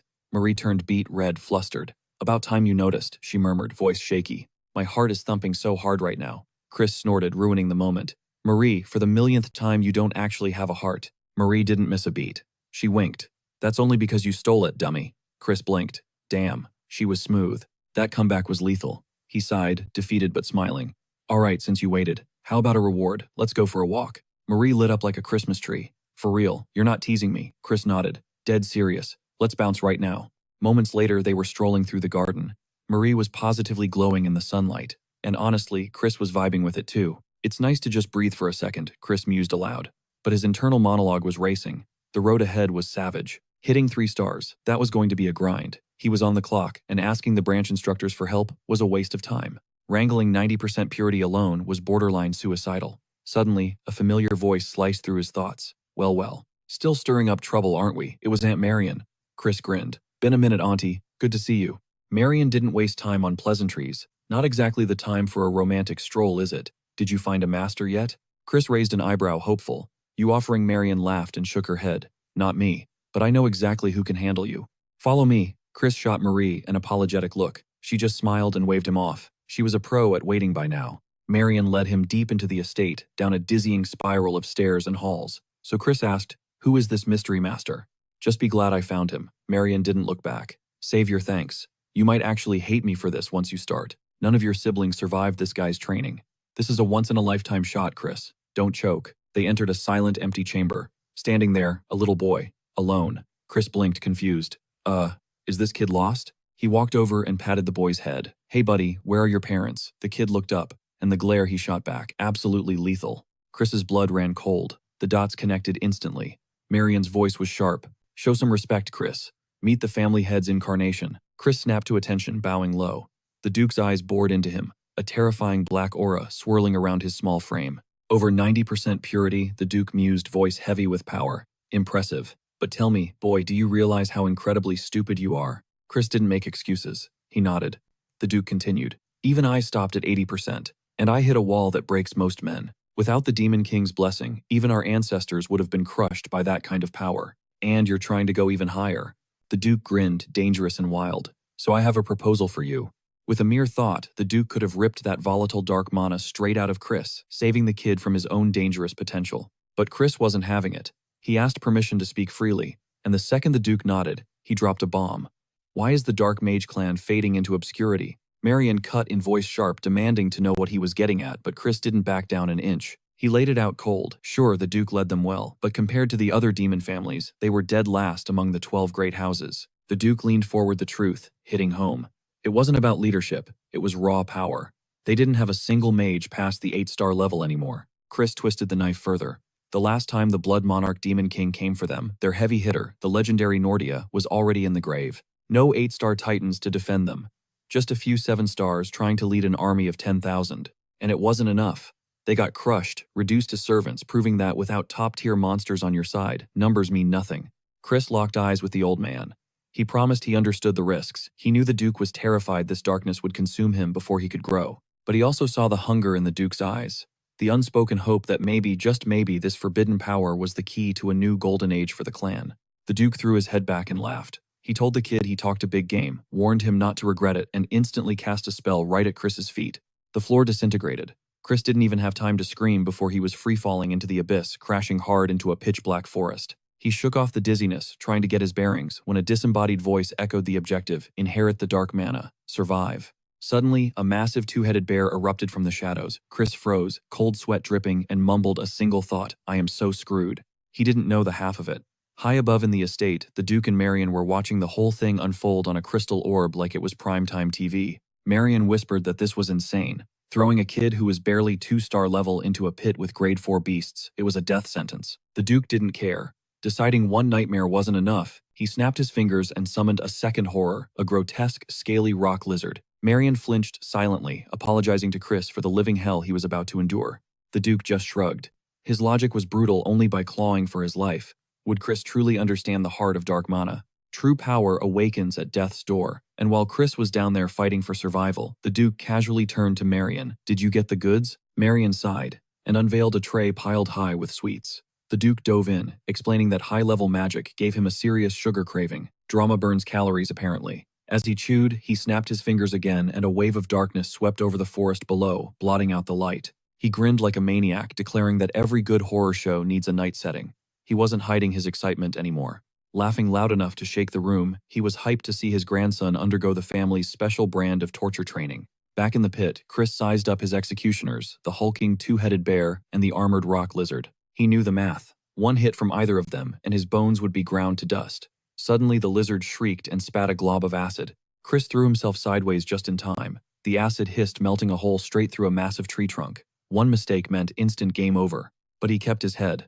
This was training right. He shouted at the sky, asking if the Duke was listening. The Duke raised an eyebrow. Down below, Chris reasoned out loud. You wouldn't throw me into a meat grinder without a way to win, right? But Marion knew the truth. There was no secret switch. Chris had to figure out how to drop monsters that were leagues above his pay grade. She joked that this wasn't about growth. It was just the Duke enjoying a front row seat to his grandson getting pummeled. Chris wiped the sweat from his brow and grinned. Fine. If this was a twisted round of Street Fighter, he was playing to win. The bear charged, and he ducked. Fast, too fast, he muttered. But as he weaved through the attacks, he started to see the pattern. There was a way to turn the tables. Watching the orb, the Duke let out a breath. The kid had serious talent. His movement was fluid, way beyond any normal rookie. Marion agreed, but reminded him he's still just a child. But before she could finish, the scene shifted. Chris was standing victoriously over the bear's corpse. Silence filled the room. The Duke and Marion were floored. How the Duke demanded. How did he drop it? Chris, panting, explained his read. The bear had tank-level defense and power, but its agility was trash, and it had zero magic resistance. He waited for the split-second opening and injected a lethal dose of dark magic straight into its pumping heart. Marion gasped. She knew that technique. Simon strolled into the frame, grinning. Dark death, he noted. A classic move from the Duke's playbook. The Duke stayed silent, processing. But the fight wasn't over. The rock lizard was still hungry. Chris squared up. One down, one to go. The lizard whipped its tail like a wrecking ball. Chris slid underneath, dodging another acid spray. He analyzed the beast, 3 stone hearts, hidden deep inside. He knew the lore. If he didn't shatter all 3 simultaneously, the thing would just keep reviving forever. Chris focused, spinning his dark aura into a razor-sharp net. He whipped it over the lizard, the magic tightening around the vital points. With a violent yank, he crushed all 3 hearts in one go, shattering the beast into shards. Simon practically jumped, hyped up by another perfect execution of Dark Death. But the cool moment evaporated instantly when Simon leaned way too close to the viewing orb, blocking the shot. With his view completely obstructed, the Duke shoved Simon aside, grumbling at him to back up because he couldn't see a thing. Turning to Marion, the Duke demanded to know if she was the one who taught Chris these moves. She shook her head, denying it. The Duke muttered that it was impossible for anyone to download that level of skill so quickly anyway. Simon started yapping about how Chris might be able to skip the tutorial and bypass basic dark magic training entirely. The Duke immediately shut that nonsense down, declaring the show was over and the trial concluded. A glowing magic circle snapped into existence, warping Chris right back to his starting point. The Duke admitted the kid was better than advertised. Chris immediately hit him with the ultimate glaze, claiming it was all thanks to the master, and that he'd absorbed a ton of knowledge about applying dark magic just from that brief clash. That level of delusion left Marion and Simon speechless, convinced that both teacher and student were absolutely out of their minds. The Duke warned him to check his ego. Playtime was over now. The real dark magic lessons began. He ordered Marion and Simon to clear the room, and Marion looked visibly nervous as the heavy door clicked shut behind her. Now isolated, the Duke's aura shifted. He told Chris to start his training by answering one question. What is dark magic? Chris didn't hesitate confidently, stating it was the power to dominate opponents with absolute perfect darkness. The Duke pressed him, challenging the definition of perfect darkness. Chris paused, actually thinking it over. But without giving him a second to breathe, the Duke told him to keep his eyes peeled as he began unsealing a dormant power. The entire room began to quake. Pure magical energy crackled across the floorboards. The Duke began to chant, "For all darkness resides there." Chris's senses were instantly overloaded, as reality warped around him in bursts of psychedelic color. "Walk and walk again as you descend the deep stairs, 12 abysses shall await." The Duke continued, listing colors black, purple, blue, while shimmering geometric shapes flooded the air. Emerging from the eye of the storm, a weapon materialized. The Duke gripped it, and with terrifying speed, thrust it straight at Chris. Chris could literally feel the pressure slice the air. Cracks ripped through the fabric of reality behind him. He instinctively clutched his throat, eyes wide with horror, because it felt like that blade had just slashed through his neck, like wet paper. The Duke calmly explained that this was a conceptual blade. It ignored physics and cut only what it wanted to cut. This was the ultimate force of the Black Sword, sculpted entirely from dark magic. He dismissed the weapon and gave Chris an ultimatum: 1 month. If Chris could manifest the Black Sword himself, training would continue. With that mic drop, the Duke marched out, leaving Chris standing alone in the silence, completely unable to process the absolute power he just witnessed. 1 week flew by. Chris spent his time grinding, running, and practicing in solitude. He stripped off his shirt, hoping to see a shredded physique, but reality hit hard. He was still looking like a twig. He figured he needed to bulk up his calorie intake. Refocusing, he sat down and poured every ounce of his mana into forming a dark sword. He muttered to himself that this was way harder than it looked. He had lost count of his attempts. Even when he managed to summon the blade, holding it together for more than 10 seconds was a struggle. Plus, it was like a cheap knockoff compared to the primal, suffocating darkness of the Black Sword the Duke had unleashed. He kept grinding, looping that strange chant in his head like a broken record. "As you descend the deep stairs, 12 abysses shall await. O crow, who seeks wisdom, accept it, praise it." Chris sensed a hidden code wrapped inside those words. 1 month later, the Duke strolled toward the training grounds, chatting with Marion. He told her that after this much failure, Chris should have finally learned his place. He asked if Marion was still stressing over the kid. Marion shot back with a question. Was there a faster method? She reminded him there were only 2 months left until the admission exams. The Duke explained that with the raw purity of dark magic Chris had, trying to speedrun his growth was impossible. If they rushed it, he'd just hit a massive wall. Building a solid foundation was the only play here. So forget the exam, they needed to teach Chris the essence of dark magic first. But the moment they stepped onto the training grounds, the Duke froze in his tracks. Right there in front of him, Chris was casually waiting with a dark sword humming in his hand. Chris looked up, smiling, saying the head of the family finally showed up and he was wondering when he'd arrive. The atmosphere shifted. Everyone was shook and couldn't believe their eyes. "Is that thing real?" Chris thanked the Duke, saying that because of his guidance, he managed to hit the 3rd tier way faster than scheduled. He admitted that, as the Duke could clearly see, it was just a bootleg version at best. Sure, it took about a week to manifest the Black Sword, but that was just scratching the surface. He brought up that cryptic chant. The Duke had recited specifically the 12 abysses part. He asked if the goal was to infuse all magic attributes into the Black Sword right. The Duke watched this unfold, breaking into a cold sweat. He thought about our crafty protagonist and the true nature of the Black Sword. This kid hadn't just beaten the odds. He might have understood the assignment too well. Just manifesting a basic Black Sword usually took a year of grinding. And to actually comprehend the 12 magics to awaken the true form, a lifetime wasn't enough for most mages. Chris actually pulled this off in a single month. This guy's talent is completely beyond human logic. Could he be the anomaly found at the end of forbidden magic? A grin crept onto the Duke's face. Seeing this, Marion was terrified. She hadn't seen the Duke smile like that in ages. The Duke looked at Chris and told him to be ready. Tomorrow, the real work starts. With a warning that the training ahead would be absolute hell, the Duke vanished, leaving Chris standing there in the dust. Chris didn't flinch. He just flashed a confident grin, trusting the Duke's brutal methods. Internally, he was hyping himself up, buzzing with the thrill of clearing the first hurdle. Time to celebrate. He made a beeline for the nearest spot, overflowing with booze. Jackpot, he cheered, soaking in the moment. He was finally sipping on the top-shelf liquor that was way out of his league in his past life. But he had to be stealthy. Getting caught by Mary was not an option. Just as Chris was trying to keep a low profile in the shadows, a voice cut through the noise. "Christian, getting wasted in the middle of the day again?" Chris turned to see a woman standing there. He racked his brain. Who was this chick? Judging by the glow in her eyes, she was definitely a third circle mage. She didn't have that gloomy look of a dark magic user. "Do I know you?" he asked casually. That was the wrong move. The woman looked absolutely floored, then furious. You little jerk," she stammered, winding up and slapping Chris so hard he hit the deck. Immediately guards swarmed in, restraining her. "Princess, please, let's go. Don't waste your energy on this trash," they urged. Watching them drag her away, Chris wasn't even hurt, just annoyed. "What was her deal?" he muttered, dusting himself off. "Talk about an overreaction. Who does she think she is?" Acting all high and mighty, suddenly the instructor who had guided him to the right earlier stepped in, snatching the bottle from Chris's grip. That was Princess Marissa Genius, from the Extreme Poison Mage family. The name hit Chris like a truck. "Wait, the Extreme Poison Mage?" He paused. Is she my fiancée?" The instructor shot him a dry look. "To be precise, she's your ex-fiancée." Oh. Chris realized things just got way more complicated. Meanwhile, as Marissa stormed off, a memory forced its way to the surface. She was back to being 8 years old. A small, lonely child standing in the middle of a suffocating aristocratic gala at her own mansion. She hated it. Everyone ignored her to suck up to her brother. She stood there, wondering why her father even bothered dragging her to the Extreme Poison Estate if she was just going to be invisible. Then, she felt eyes on her. Whispers floated through the air. "That's the illegitimate child," they sneered. Has Du Kwang lost his mind?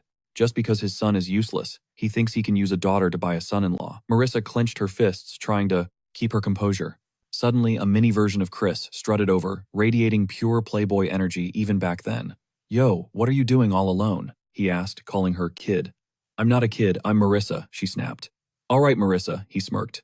"I'm Christian." Chris leaned in, his voice dropping. "Don't listen to the garbage adults spout. Just get strong and make them pay when you grow up." He winked. "You get me. Okay, pause for a second. Drop a comment below. Guys, do you think Child Chris was actually being sweet? Or was he just trying to riz her up early? Anyway, back to the scene." Marissa, blushing, slightly nodded. "I will," she vowed. "I'm going to be the strongest demon practitioner alive, and make them eat every word."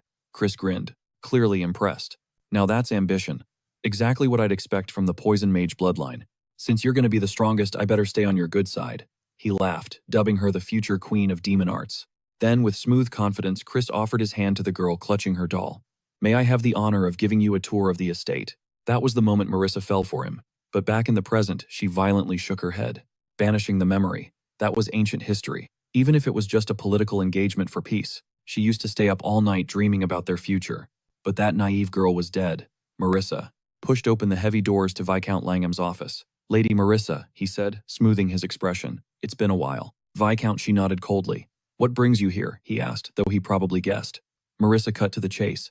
"You're aware a relic has spawned in the neutral zone between our territories." The Viscount leaned back, eyeing her.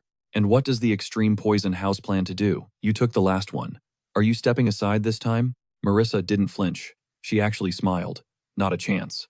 "Would you back down if the roles were reversed?" So the Viscount mused. "You're proposing a contest." "Exactly," Marissa confirmed. "We both send a team. First to find it keeps it." She raised a finger. "But here's the rule. 10 practitioners max and no one above 3-star rank." The Viscount realized she was trying to prevent an all-out war. "Correct," Marissa said. "Spilling too much blood right now only helps our enemies, especially with the 4-king-star politics being a total mess." The Viscount mulled it over, tapping his desk. "Very well. I accept your terms." Marissa narrowed her eyes. That was too easy. Suspiciously easy. However, the Viscount added with a dark grin, "I have one additional condition. If the Poison Mage clan breaches the contract, they lose everything. The current artifact forfeited to the Marquis. And that new loot they just secured? Gone." When she pressed for details, the Viscount smirked. Breaking the rules meant sabotage. "We're talking dirty plays. Traps, ambushes, backstabbing, literally the Poison Mage's entire playbook." Marissa swallowed her rage, barely keeping her composure against his nonsense. She shut him down, accepting the extra terms through gritted teeth. The Viscount leaned in, asking if she'd personally lead the Suicide Squad. "That's the plan," Marissa shot back cold. The Viscount laughed, saying he couldn't wait to see the legendary toxicity of her magic in action. He was practically drooling at the thought of the violence. Sickened by his attitude, Marissa gave a stiff, obligatory bow and bailed. "We'll be waiting for you on the battlefield," was the unspoken vibe as she walked out. The second the door clicked shut, the Viscount stood up and stalked over to the chessboard in the corner. He grabbed the Black King, violently smashing it into the queen and knight pieces. Muttering Marissa and Jupian's names, he promised a show, not a fight, but a symphony of screams. He slammed the final piece down. Checkmate. His face twisted into a look of pure nightmare fuel. Fast forward 2 months. The seasons were shifting, dead leaves crunching underfoot, signaling the change. And Chris, he was on that relentless grind, leveling up his training like a beast every single day. But the vibes were shifting for everyone. Marissa was haunted by ghosts of her past romance, looking totally out of it. Elsewhere, a silhouette stared out a window, plotting power moves, while siblings schemed in the background. A mysterious figure slipped through the shadowy back alleys unseen. Cut to the grand hall. Chris stood surrounded by a squad of tough guys. Viscount Langham, the big boss, stared him down. "Showtime," Langham demanded. "Prove you're not trash." Chris prepped himself and boom, a jagged purple aura exploded around him. The energy was wild. Langham's henchmen absolutely lost it, terrified he was about to unleash the legendary dark sword. Chris just smirked, entertained by their panic. Watching their faces melt with fear was honestly kind of hilarious. But this was a calculated move. Flashback to the Duke's advice, never show your full hand to Langham. If Langham knew Chris's true power level, he'd make the next test impossible. He had to keep the ace up his sleeve. So Chris throttled his power down, smiling like he was clueless. Langham bought the act, nodding approval at the decent skill. "Round 2, Langham announced. "We've got intel on a special artifact in the neutral zone." The kicker, the overpowered ultimate poison dark magic family, was hunting it too. Langham dropped the offer, helped secure the relic. And Chris gets officially recognized as the heir. Chris thought the job sounded suspiciously easy, but asked if he could run it solo. Negative. Langham shut him down. He was forcing Chris into Princess Vivian's unit. He added, "This was supposed to be Rowan's gig, but you can take the shot." He framed it like a favor to a nobody. Chris played along and exited. Behind him, Langham's face morphed into a twisted predatory grin. A minion whispered, "Will the kid mess this up?" "Trust the process," Langham scoffed. "It's all going according to script." Later in the garden, Chris was deep in thought. The mission felt off. Why hand him a job meant for the golden boy Rowan? He dug into his memories. Rowan was the original heir designate before vanishing during the Great War. The details were sketchy at best. He turned to his companion, the spirit in the fox body. The fox looked up, demanding payment. "You want the lore? Keep the head scritches coming." As long as Chris petted him, the fox was ready to spill the tea. It started with the Devil's Relic incident, a brutal clash between the Dark Mage House and the Ultimate Poison Clan. It was a cover-up job. The fox revealed the Dark Mage squad got completely wiped out hunting that relic. Both sides buried the truth, but bodies were piled high. That cover-up, the fox explained. That was the domino that toppled everything, the seed of the apocalypse. After that disaster, the Dark Mage Duke died, killed by Langham's own son. That betrayal allowed the Demon King of Evil Blood to hijack the family leadership without breaking a sweat. The fox emphasized that this specific event was the catalyst for the current chaos. Chris frowned. "Why does this matter to me right now?" "Because history repeats itself." Chris connected the dots. The previous representative died in this exact scenario. This wasn't a test, it was a setup. He wasn't replacing Rowan, he was being sent to the slaughterhouse just like the others. Langham's opportunity was a death trap. But without hard proof, Chris couldn't flip the table just yet. At only third-level mastery, he wasn't OP enough to brute force his way out. He had to play 4D chess to survive. So our boy decides it's time to bounce. But just as he tries to exit, Juven pulls up out of nowhere, blocking his path. She calls him trash and demands to know his destination. Chris hits her with a cold stare, asking if it actually matters. Juven snaps back, saying she heard he's crashing the expedition. She claims she just wants to ensure the job gets done, since that was supposed to be Rowan's gig. Chris smirks playfully, guessing she just wants him on the bench. Then he drops the truth bomb. Langham only drafted him because he didn't trust Rowan to handle the heat. Hearing that, Juven absolutely loses it. She literally hurls a bladed weapon right at Chris's face, but our MC, totally unfazed. He tilts his neck just 1 inch, dodging her. Strike like he's in the Matrix. Juven is left speechless, staring at him. Chris decides that's enough soap opera drama for one afternoon. He tells her straight up that they hate each other anyway, so he won't bother her until the real show starts. He announces he's off to handle some business, and even sarcastically wishes her luck with her little prep work. Total power move, Chris strolls away, radiating main character energy. Meanwhile, Juven stands there, retrieving the steel she just tossed. Internally, she's shaking. She realizes Chris is dangerous because he didn't even flinch. He knew she wasn't actually going for the kill. Deep down, she admits Christian is way more terrifying than she ever calculated. Outside in the Dark Mage village, the streets are buzzing. Chris struts through the market, surrounded by shouting vendors and chaos. Bro, this place is alive. Our MC decides to test his RNG with some gambling, and naturally, he completely cleans out the locals' wallets. But hey, he treats himself to some fire-grilled skewers with the winnings looking totally blissed out. He muses that life would be peak if he could just feast and game forever. But while he's munching and vibing, his radar goes off. Someone shady is tailing him through the alleyway. The guys look like Langham's lackeys. Definitely spying. Such a buzzkill. He remembers. that the guy's shop is nearby, so he figures he should take out the trash first. Suddenly, a hooded figure reaches out, snatches Chris from behind and clamps a hand over his mouth. Yo, total jump scare. Chris tries to scream, but the stranger hisses at him to shut up and drags him into the shadows. Pinned against the brick wall, Chris is shook. He's wondering who the heck this is. The figure lowers her hood. It's a woman Chris has zero memory of. She whispers that he had a tail, but her squad already handled them. Chris glances over and sees the spies unconscious on the pavement, sleeping like babies. He quips that her method of protection is a little intense. He demands her identity right now. The girl claims she's trying to stop the creepy corruption spreading from the Evil King Castle. When Chris hears Evil King Castle, the vibe shifts instantly. That's heavy. She explains the situation is critical. People from the castle are vanishing into thin air, and safe zones are being demolished. She reveals the castle is caught in a brutal war between three families, and the leaders couldn't care less about the collateral damage. That's why she's recruiting help from different clans to stop the villains, but she needs to offer a trade. She turns to face him squarely, dropping the bait she has intel that could save his family. She exposes that Marquis Langham is conspiring with a VIP from the Ultimate Poison Dark Magic family, their master plan.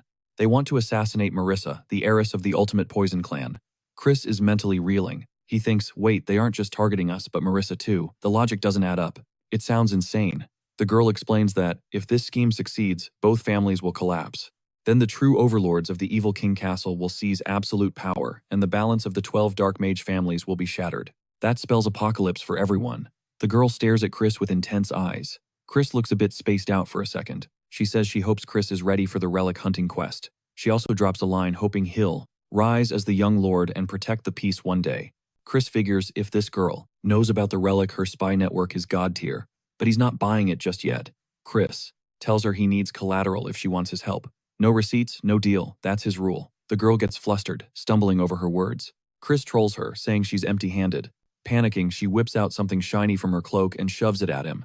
Bro, he just hustled her. Transaction complete. Chris says peace out and dips. Left alone, she looks super moody. She wonders why she couldn't reveal her true identity to Christian. A mysterious shadow on the wall answers saying it's for her own protection. If Christian got caught and spilled her name, it's game over for everyone. She agrees. Suddenly, her gray hair shifts to a deep red, and the shadow drops her name, Idrine. It insists this is all for the greater good. Idrine sighs, saying she gets it, and they decide to wait and watch the chaos unfold. Back in the market, Chris is hyped. Look at that smug grin. He inspects the VIP card the girl handed over. Talk about lucky. Just what he needed. It triggers a flashback to his past life, back when he and the boys. Before this moment, the dark auction house was a fortress, totally gate-kept against outsiders. But this single card, it was his golden ticket to the big leagues. Chris scanned the alias etched on the plastic Leah the Wolfman, a complete nobody in his memory banks. Trusting a ghost like that was risky, so he kept his guard way up. Better to have a contingency plan. He strutted over to a message stall, the clerk gesturing that he could scribble his dispatch right then and there. Chris penned a quick encrypted note and strapped it to a massive carrier owl. As the bird took flight, a smirk played on his lips. Phase 1 was officially in motion.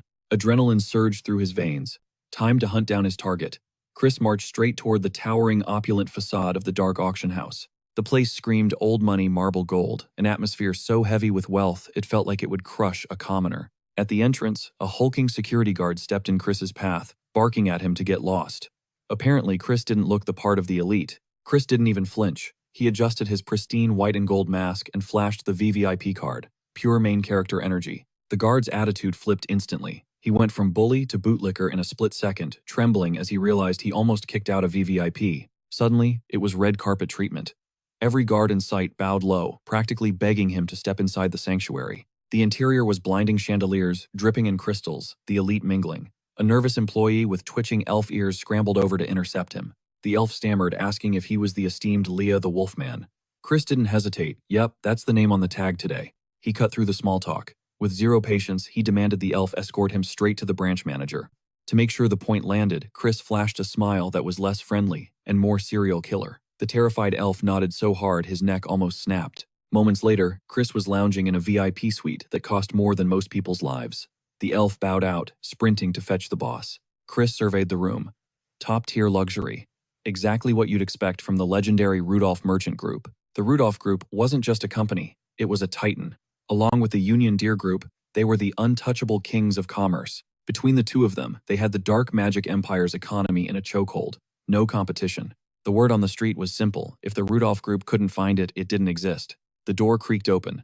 Enter Ruvid, the branch manager and head honcho of this shadowy auction empire. Ruvid offered his services, but Chris cut straight to the chase. Bring me Rowena. Ruvid froze, playing dumb, asking if Chris actually knew her. Chris chuckled darkly.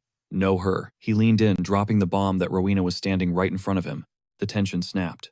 Ruvid's magical disguise dissolved like smoke. The male illusion shattered under Chris's gaze, caught in 4K. Ruvid, now revealed as the stunning sorceress Rowena, stood there in shock.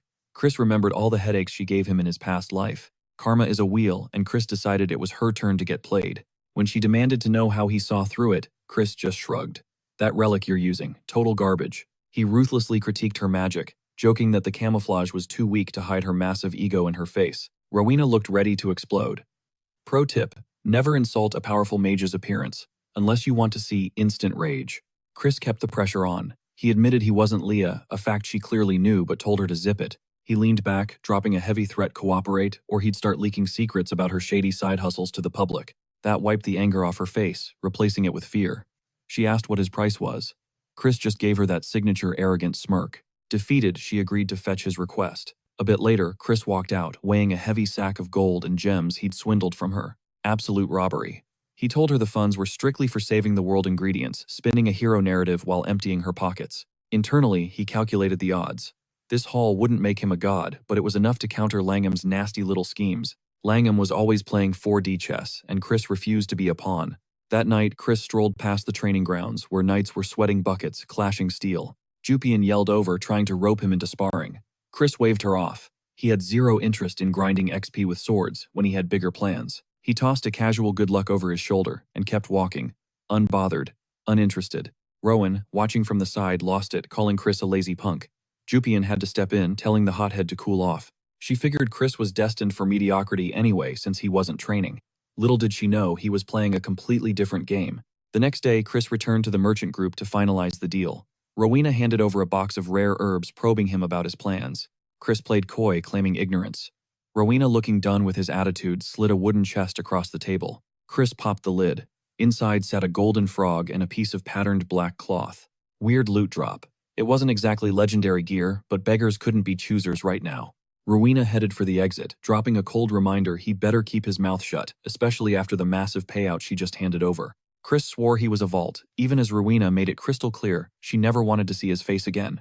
But that familiar cocky smirk returned.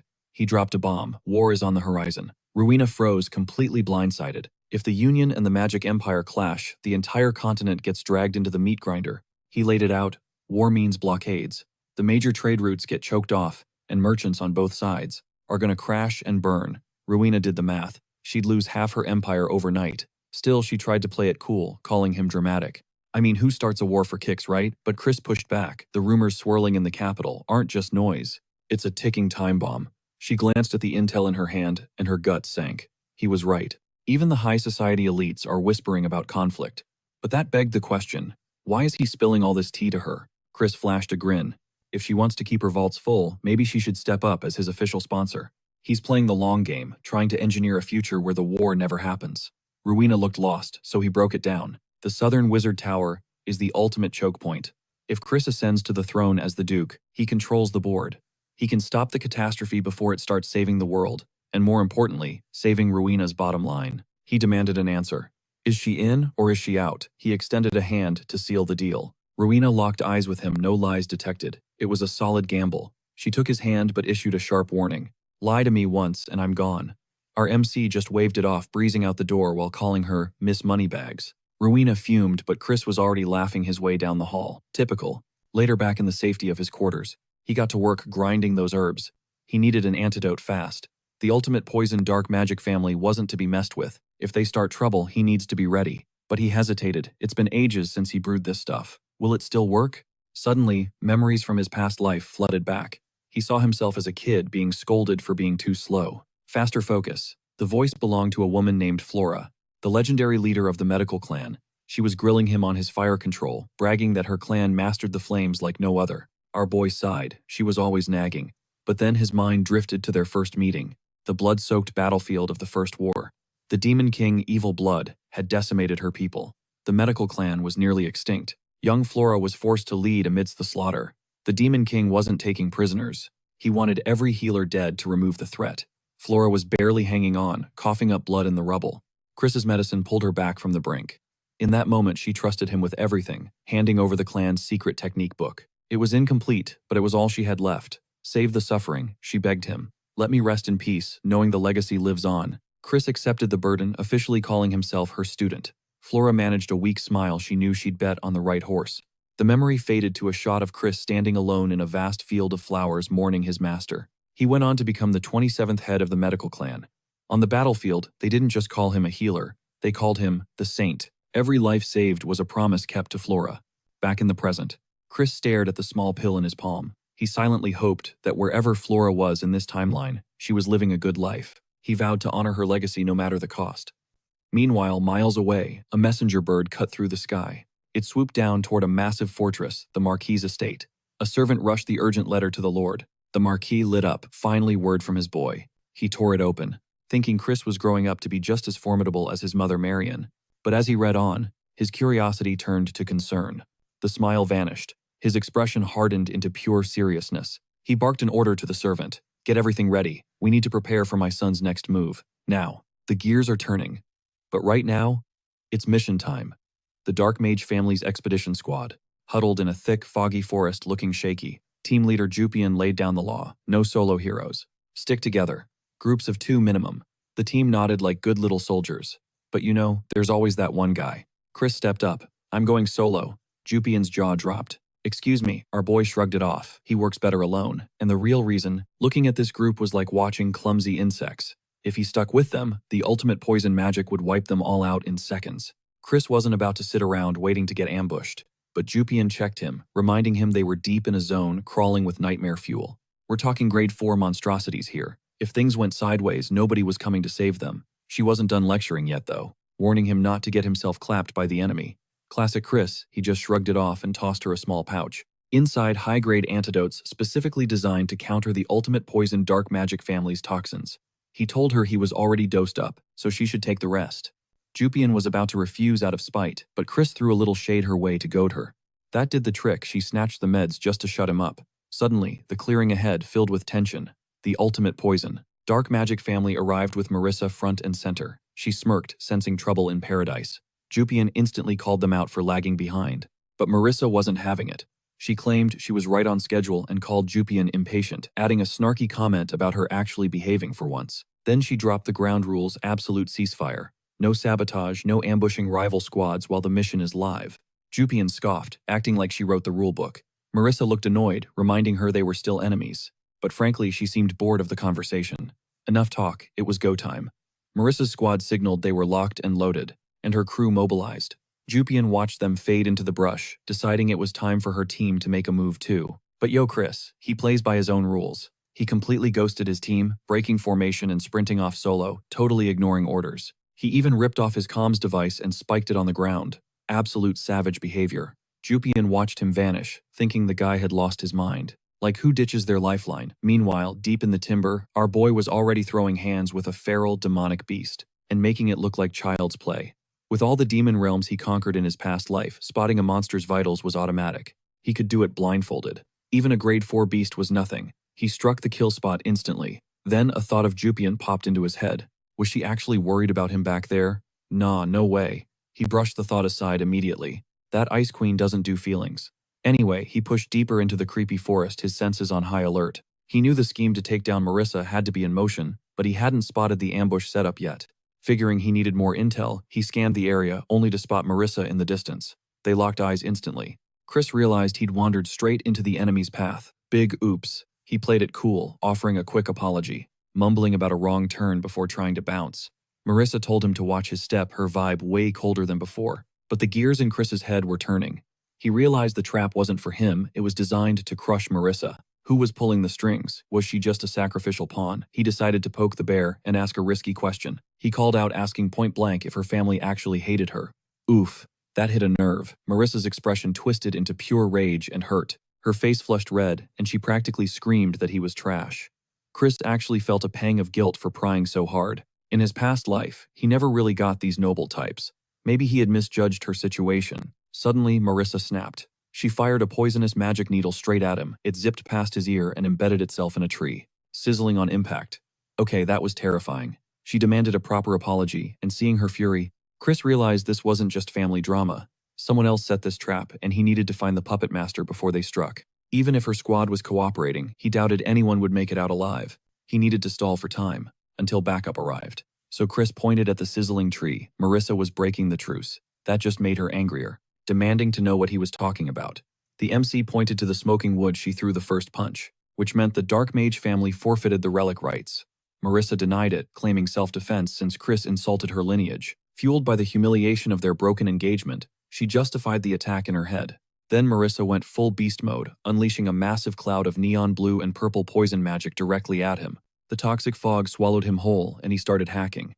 She smirked, asking how he liked the taste of her blue flower magic. She bragged that one snap of her fingers would send the toxin rushing into his veins. Apologize, she demanded, or beg for your life. But standing there in the deadly mist, Chris looked unbothered. Like a total boss, he wasn't taking a single hit point of damage. Marissa went to snap, but Chris was faster. He snatched her wrist midair. He leaned in, telling her that cheap trick wouldn't work. Dang, bro is just on a different level.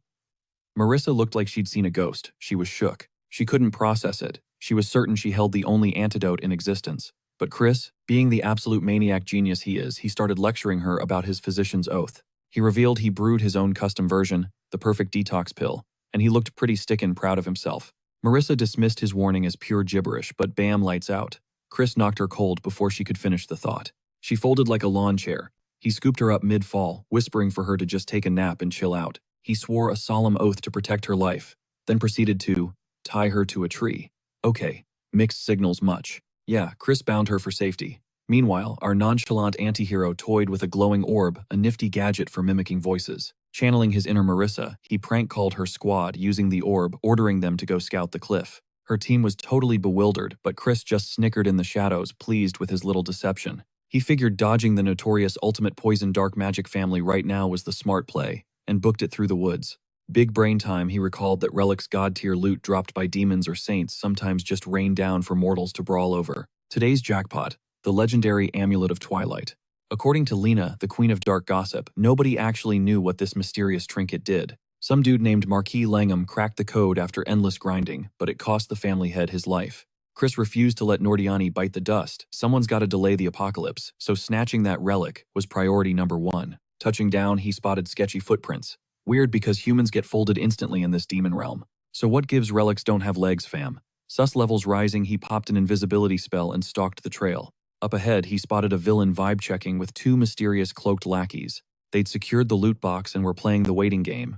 Chris zipped close, eavesdropping and sensing their aura. Definitely goons from the ultimate poison dark magic family.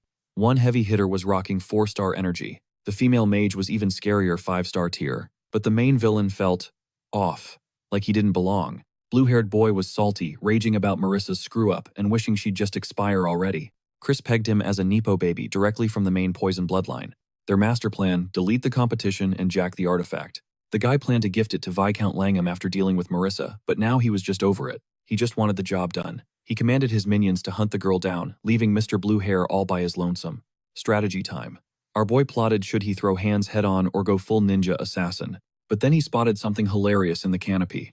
While the baddie sat there yawning, splat, something nasty dripped on his head. He looked up, surprise, demonic monkeys. The apes went ballistic, screeching and dive-bombing him like it was a mosh pit. Blue Hair panicked, flailing and screaming as the beasts swarmed him. Chris smirked from the shadows, mind-controlled a monkey, and yoink swiped the real relic box. Amidst the mayhem, he decided to troll these clowns a bit harder. He unclasped a magical storage necklace. He never thought he'd burn this cooldown just to prank a villain.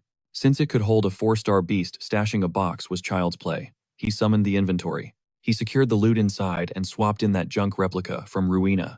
Now the bad guys would be fighting over a prop. Genius.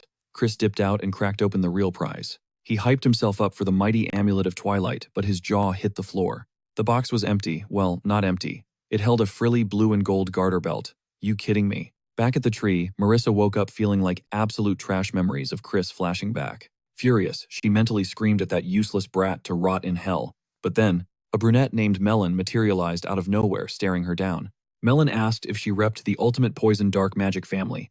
Marissa, totally lost, snapped back. Who's asking? Elsewhere, the Dark Mage squad was still scouring the woods for the goods. Jupiel clutched Chris's antidote, but side-eyed it hard.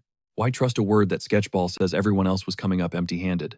Rowan wondered, is our boy gonna survive solo? But Jupiel put on a brave face. She claimed she didn't care. If Chris wanted to play hero and get deleted, that was on him. That blunder was definitely on him, wasn't it? Just then, another teammate sprinted up, clutching what looked like the relic box. The vibe instantly shifted to pure hype. Jupian figured the mission was a wrap, relieved they had secured the prize, even though the audience knows that thing is a total fake. Before the ultimate poison dark magic family could react, she ordered the squad to relay a message. Regroup at the Lacus rendezvous point. Rowing barked the commands and everyone geared up to roll out chests, puffed out with pride. But while navigating a claustrophobic canyon, the team started running their mouths. One guy was flexing, convinced they had crushed the rival clan. Another whispered about Chris potentially being dead, pretty grim stuff. Rowan offered to double back, but Jupian ordered teams 1 and 2 to stay put and sweep for Chris. Her logic, even if the guy was useless, he was still family. Leaving him behind, or even just his corpse, would be a massive stain on their reputation. Suddenly, all hell broke loose. The canyon walls started crumbling. Massive boulders crashed down, sealing the exits. Then, distinct green gas and blue smoke began billowing from the cracks. Jupian screamed out the warning ambush. Squad members started hacking up lungs and dropping like flies. High above on the ridge, a female assassin and her hooded goons peered down, looking absolutely menacing. The assassin announced their doom. She revealed the blue toxin was the blue flower, Marissa's signature creation, framing Marissa perfectly for this massacre. She knew attacking the Dark Mage family in the open was a gamble, but for a total squad wipe, this was the most efficient play. She debated dragging the relic back to Marissa's lab to really sell the narrative of her being the killer. But out of nowhere, a dagger whistled through the air, forcing her to deflect. Surprised the Dark Mage family wasn't fully cooked yet, survivors started staggering to their feet. Jupian, fighting through the coughs, identified the attackers as the ultimate poison, Dark Magic family. She shouted that this was a massive violation of the rules. Her teammates were still reeling, leaving the assassin stunned that anyone was still breathing. That poison was supposed to be incurable. Jupian wondered aloud if that medicine Chris handed out was actually the MVP here. She started realizing that maybe Chris wasn't such a trash person after all. The assassin decided she had to get her hands dirty, and leaped into the fray to take out Jupian. Jupian stood her ground yelling defiance, but unfortunately, the power gap was too wide and she was quickly overwhelmed. Just as the assassin prepped the finishing blow, a volley of needles forced her back. Melon and Marissa burst onto the scene like total legends ready to throw hands. Melon called out to Marissa, keeping the banter light, but Marissa wasn't here for small talk. She locked eyes with the assassin, demanding to know why her signature blue flower poison was in play, asking for a name and a handler. The assassin just smirked, asking if Marissa was seriously this clueless about the situation. Then she summoned her backup.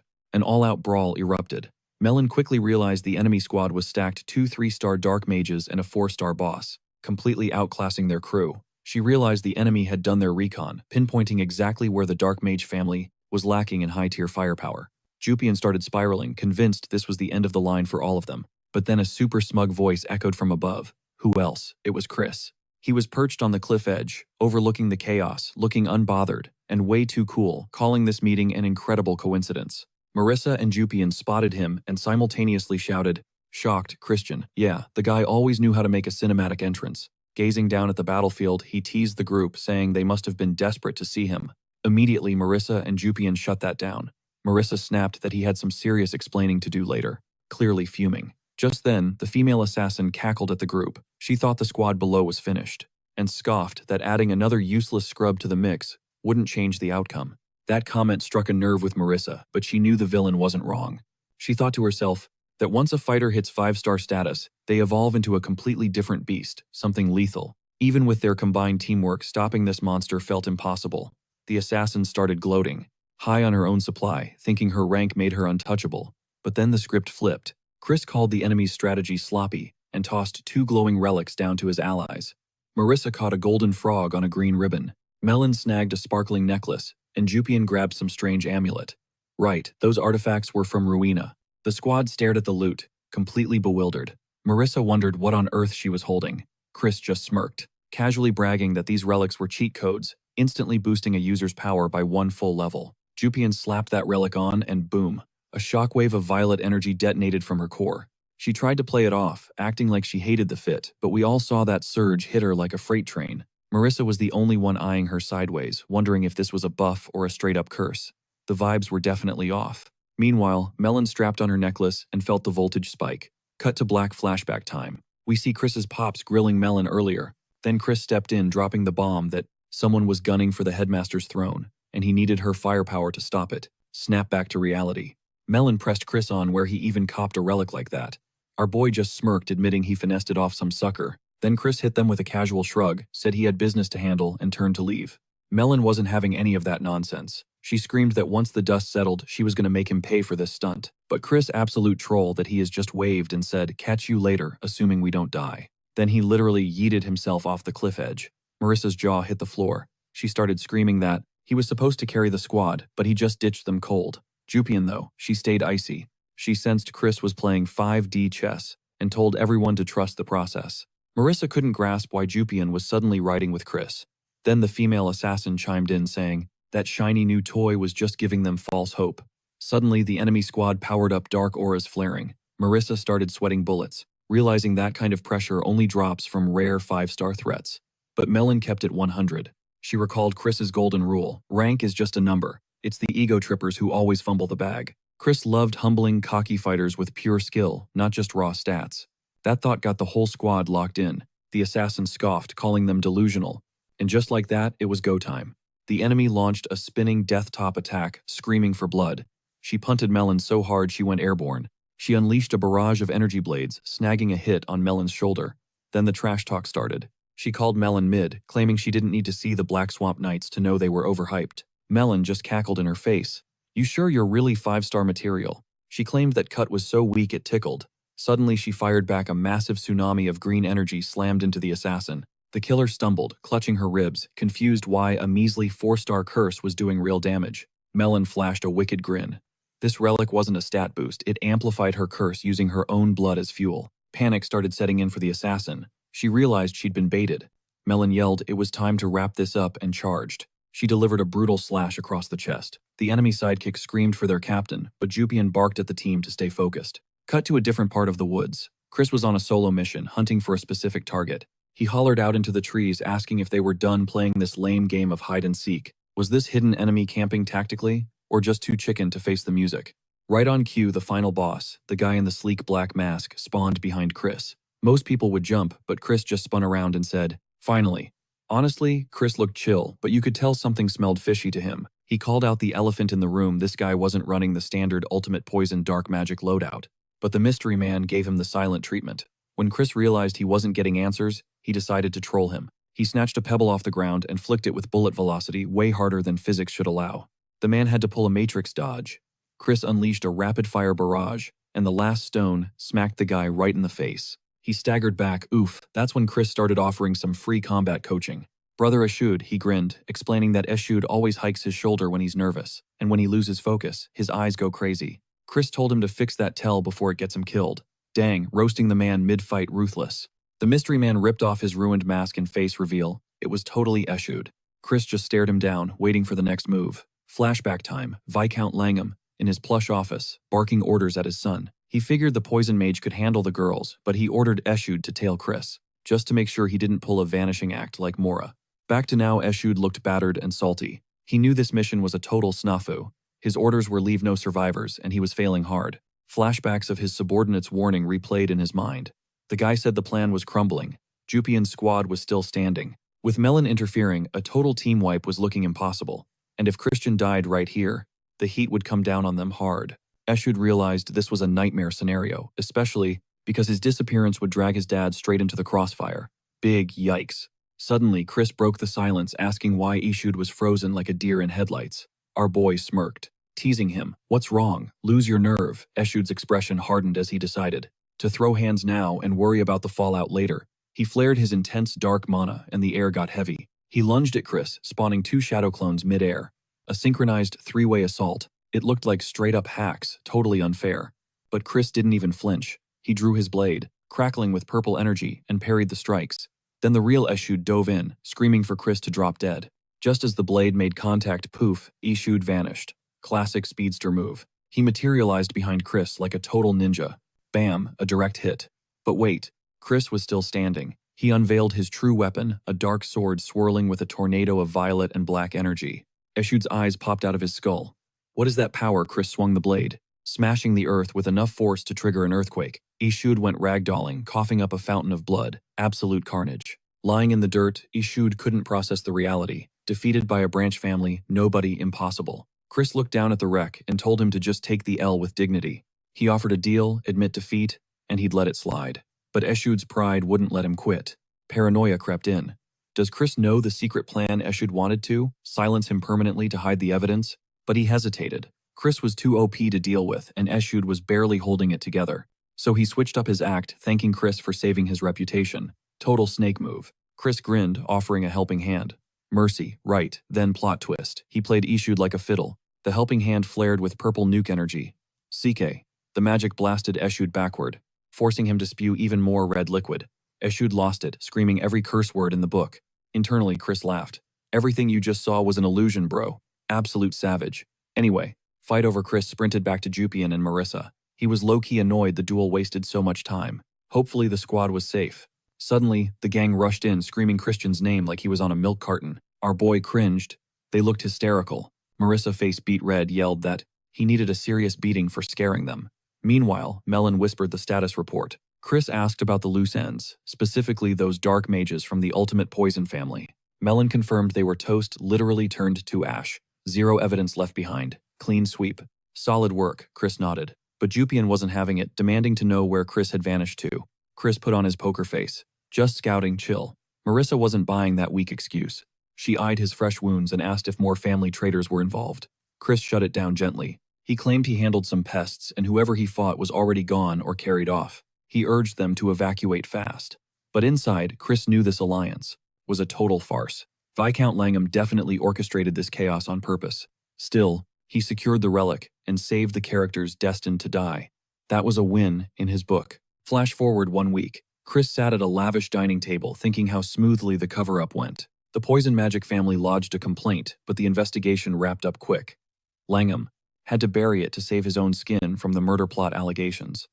Mutually assured destruction. Suddenly Marie broke his train of thought. As always, she was being extra. She whined that while Chris slept like a log, she was in physical pain from his neglect. Chris rolled his eyes, asking if she even had a human heart. Marie leaned in, claiming her heart pounded like a drum for him. She swore she'd love him even if he was a brute. Chris recoiled, totally creeped out. Okay, dial it back, weirdo. Marie is giggling uncontrollably, playing the Here Comes the Airplane game and trying to spoon-feed Chris like he is a literal toddler. Chris turns bright red, swatting her away and grumbling that his hands work just fine.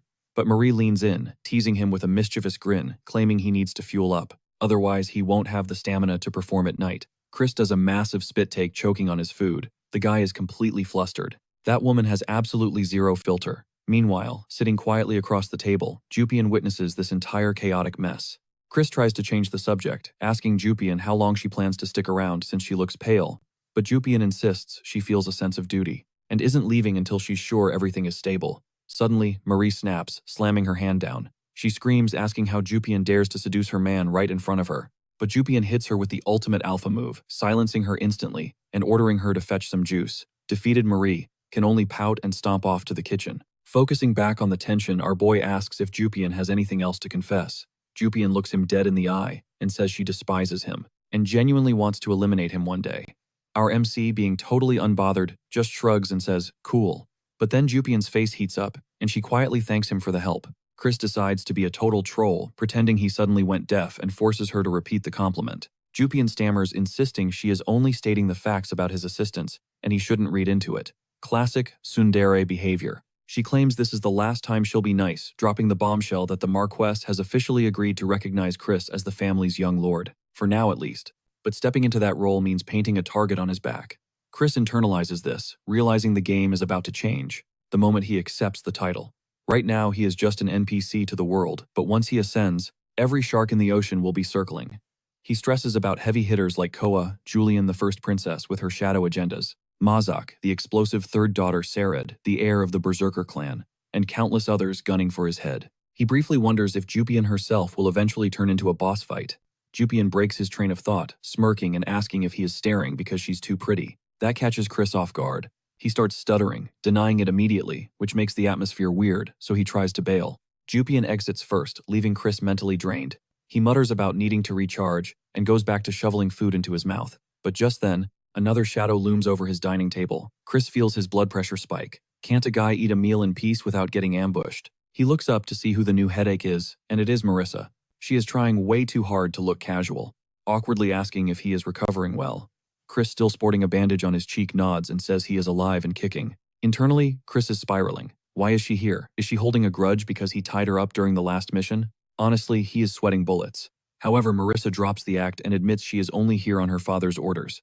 This sends Chris into a full-blown panic because Marissa's dad is Duke Huam.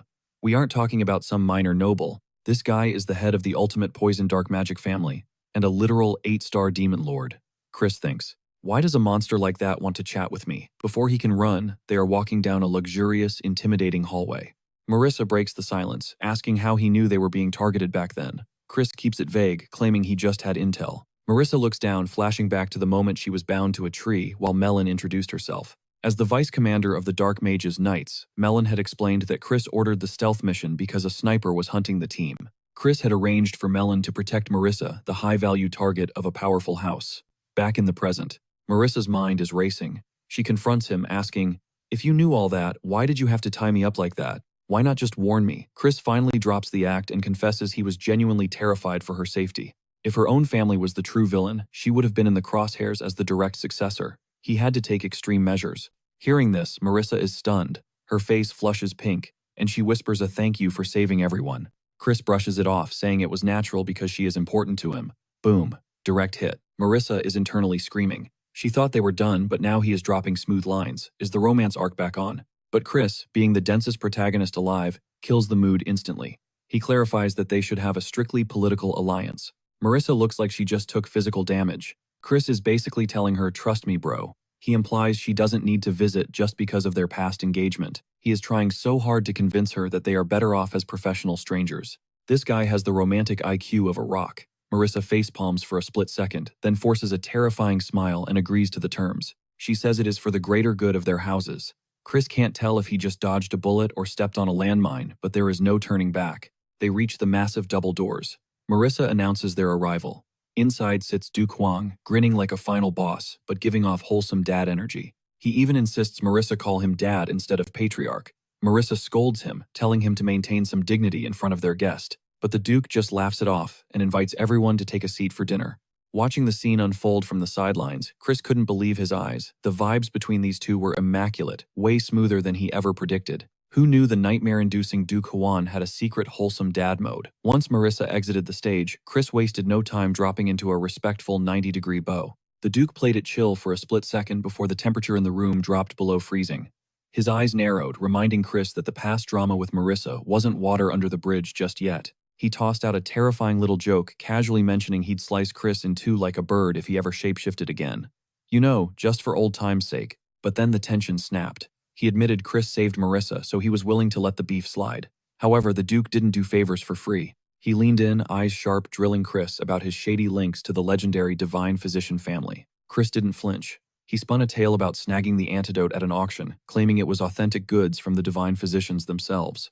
Nice try, but rookie mistake. The Duke's family keeps tabs on every shadow moving through the dark auctions. He called the bluff immediately. Those holy meds vanished from the market ages ago. He demanded the truth. Where did you really get it? Crap. The pressure was on. Cornered, our boy Chris had to improvise a wild backstory on the fly. He looked the Duke dead in the eye and flexed hard, claiming he was the genius who brewed the cure himself. The Duke looked skeptical, to say the least. Crafting an antidote requires god-tier knowledge of poisons. Chris basically shrugged and said, I'm just built different. I read a book and figured it out. Talk about a massive ego trip. But instead of exploding, Duke Huan threw his head back and roared with laughter. Since being a genius isn't illegal, he decided to stop pressing for the source. Chris practically collapsed with relief. He thought he survived the boss fight, but the Duke had one final combo move. He looked at Chris and asked, how about joining the lethal poison demon family? Wait, say, what now? Meanwhile, the vibe check in another part of the mansion was failing hard. Marchioness Freya stormed into Viscount Langham's office like a hurricane. She slammed her palm on the mahogany desk, screaming that Eshud's core was shattered, and pointing the finger straight at Chris. Langham didn't even flinch. He sat there stone cold and told her to lower her volume. Freya was spiraling. She questioned if Chris was seriously about to get the heir title, ranting about how it would trash the reputation of their dark mage lineage. Seeing no help coming, Freya decided it was time to get her hands dirty. That duke title belonged to her son by birthright, not some upstart brat from a branch family. Viscount Langham gave zero reaction. He told her she could do whatever she wanted, he wouldn't help, but he wouldn't stop her either. His eyes drifted back to the chessboard. One thing was clear, Chris was no longer a pawn. He was the dark horse threatening to flip the entire board.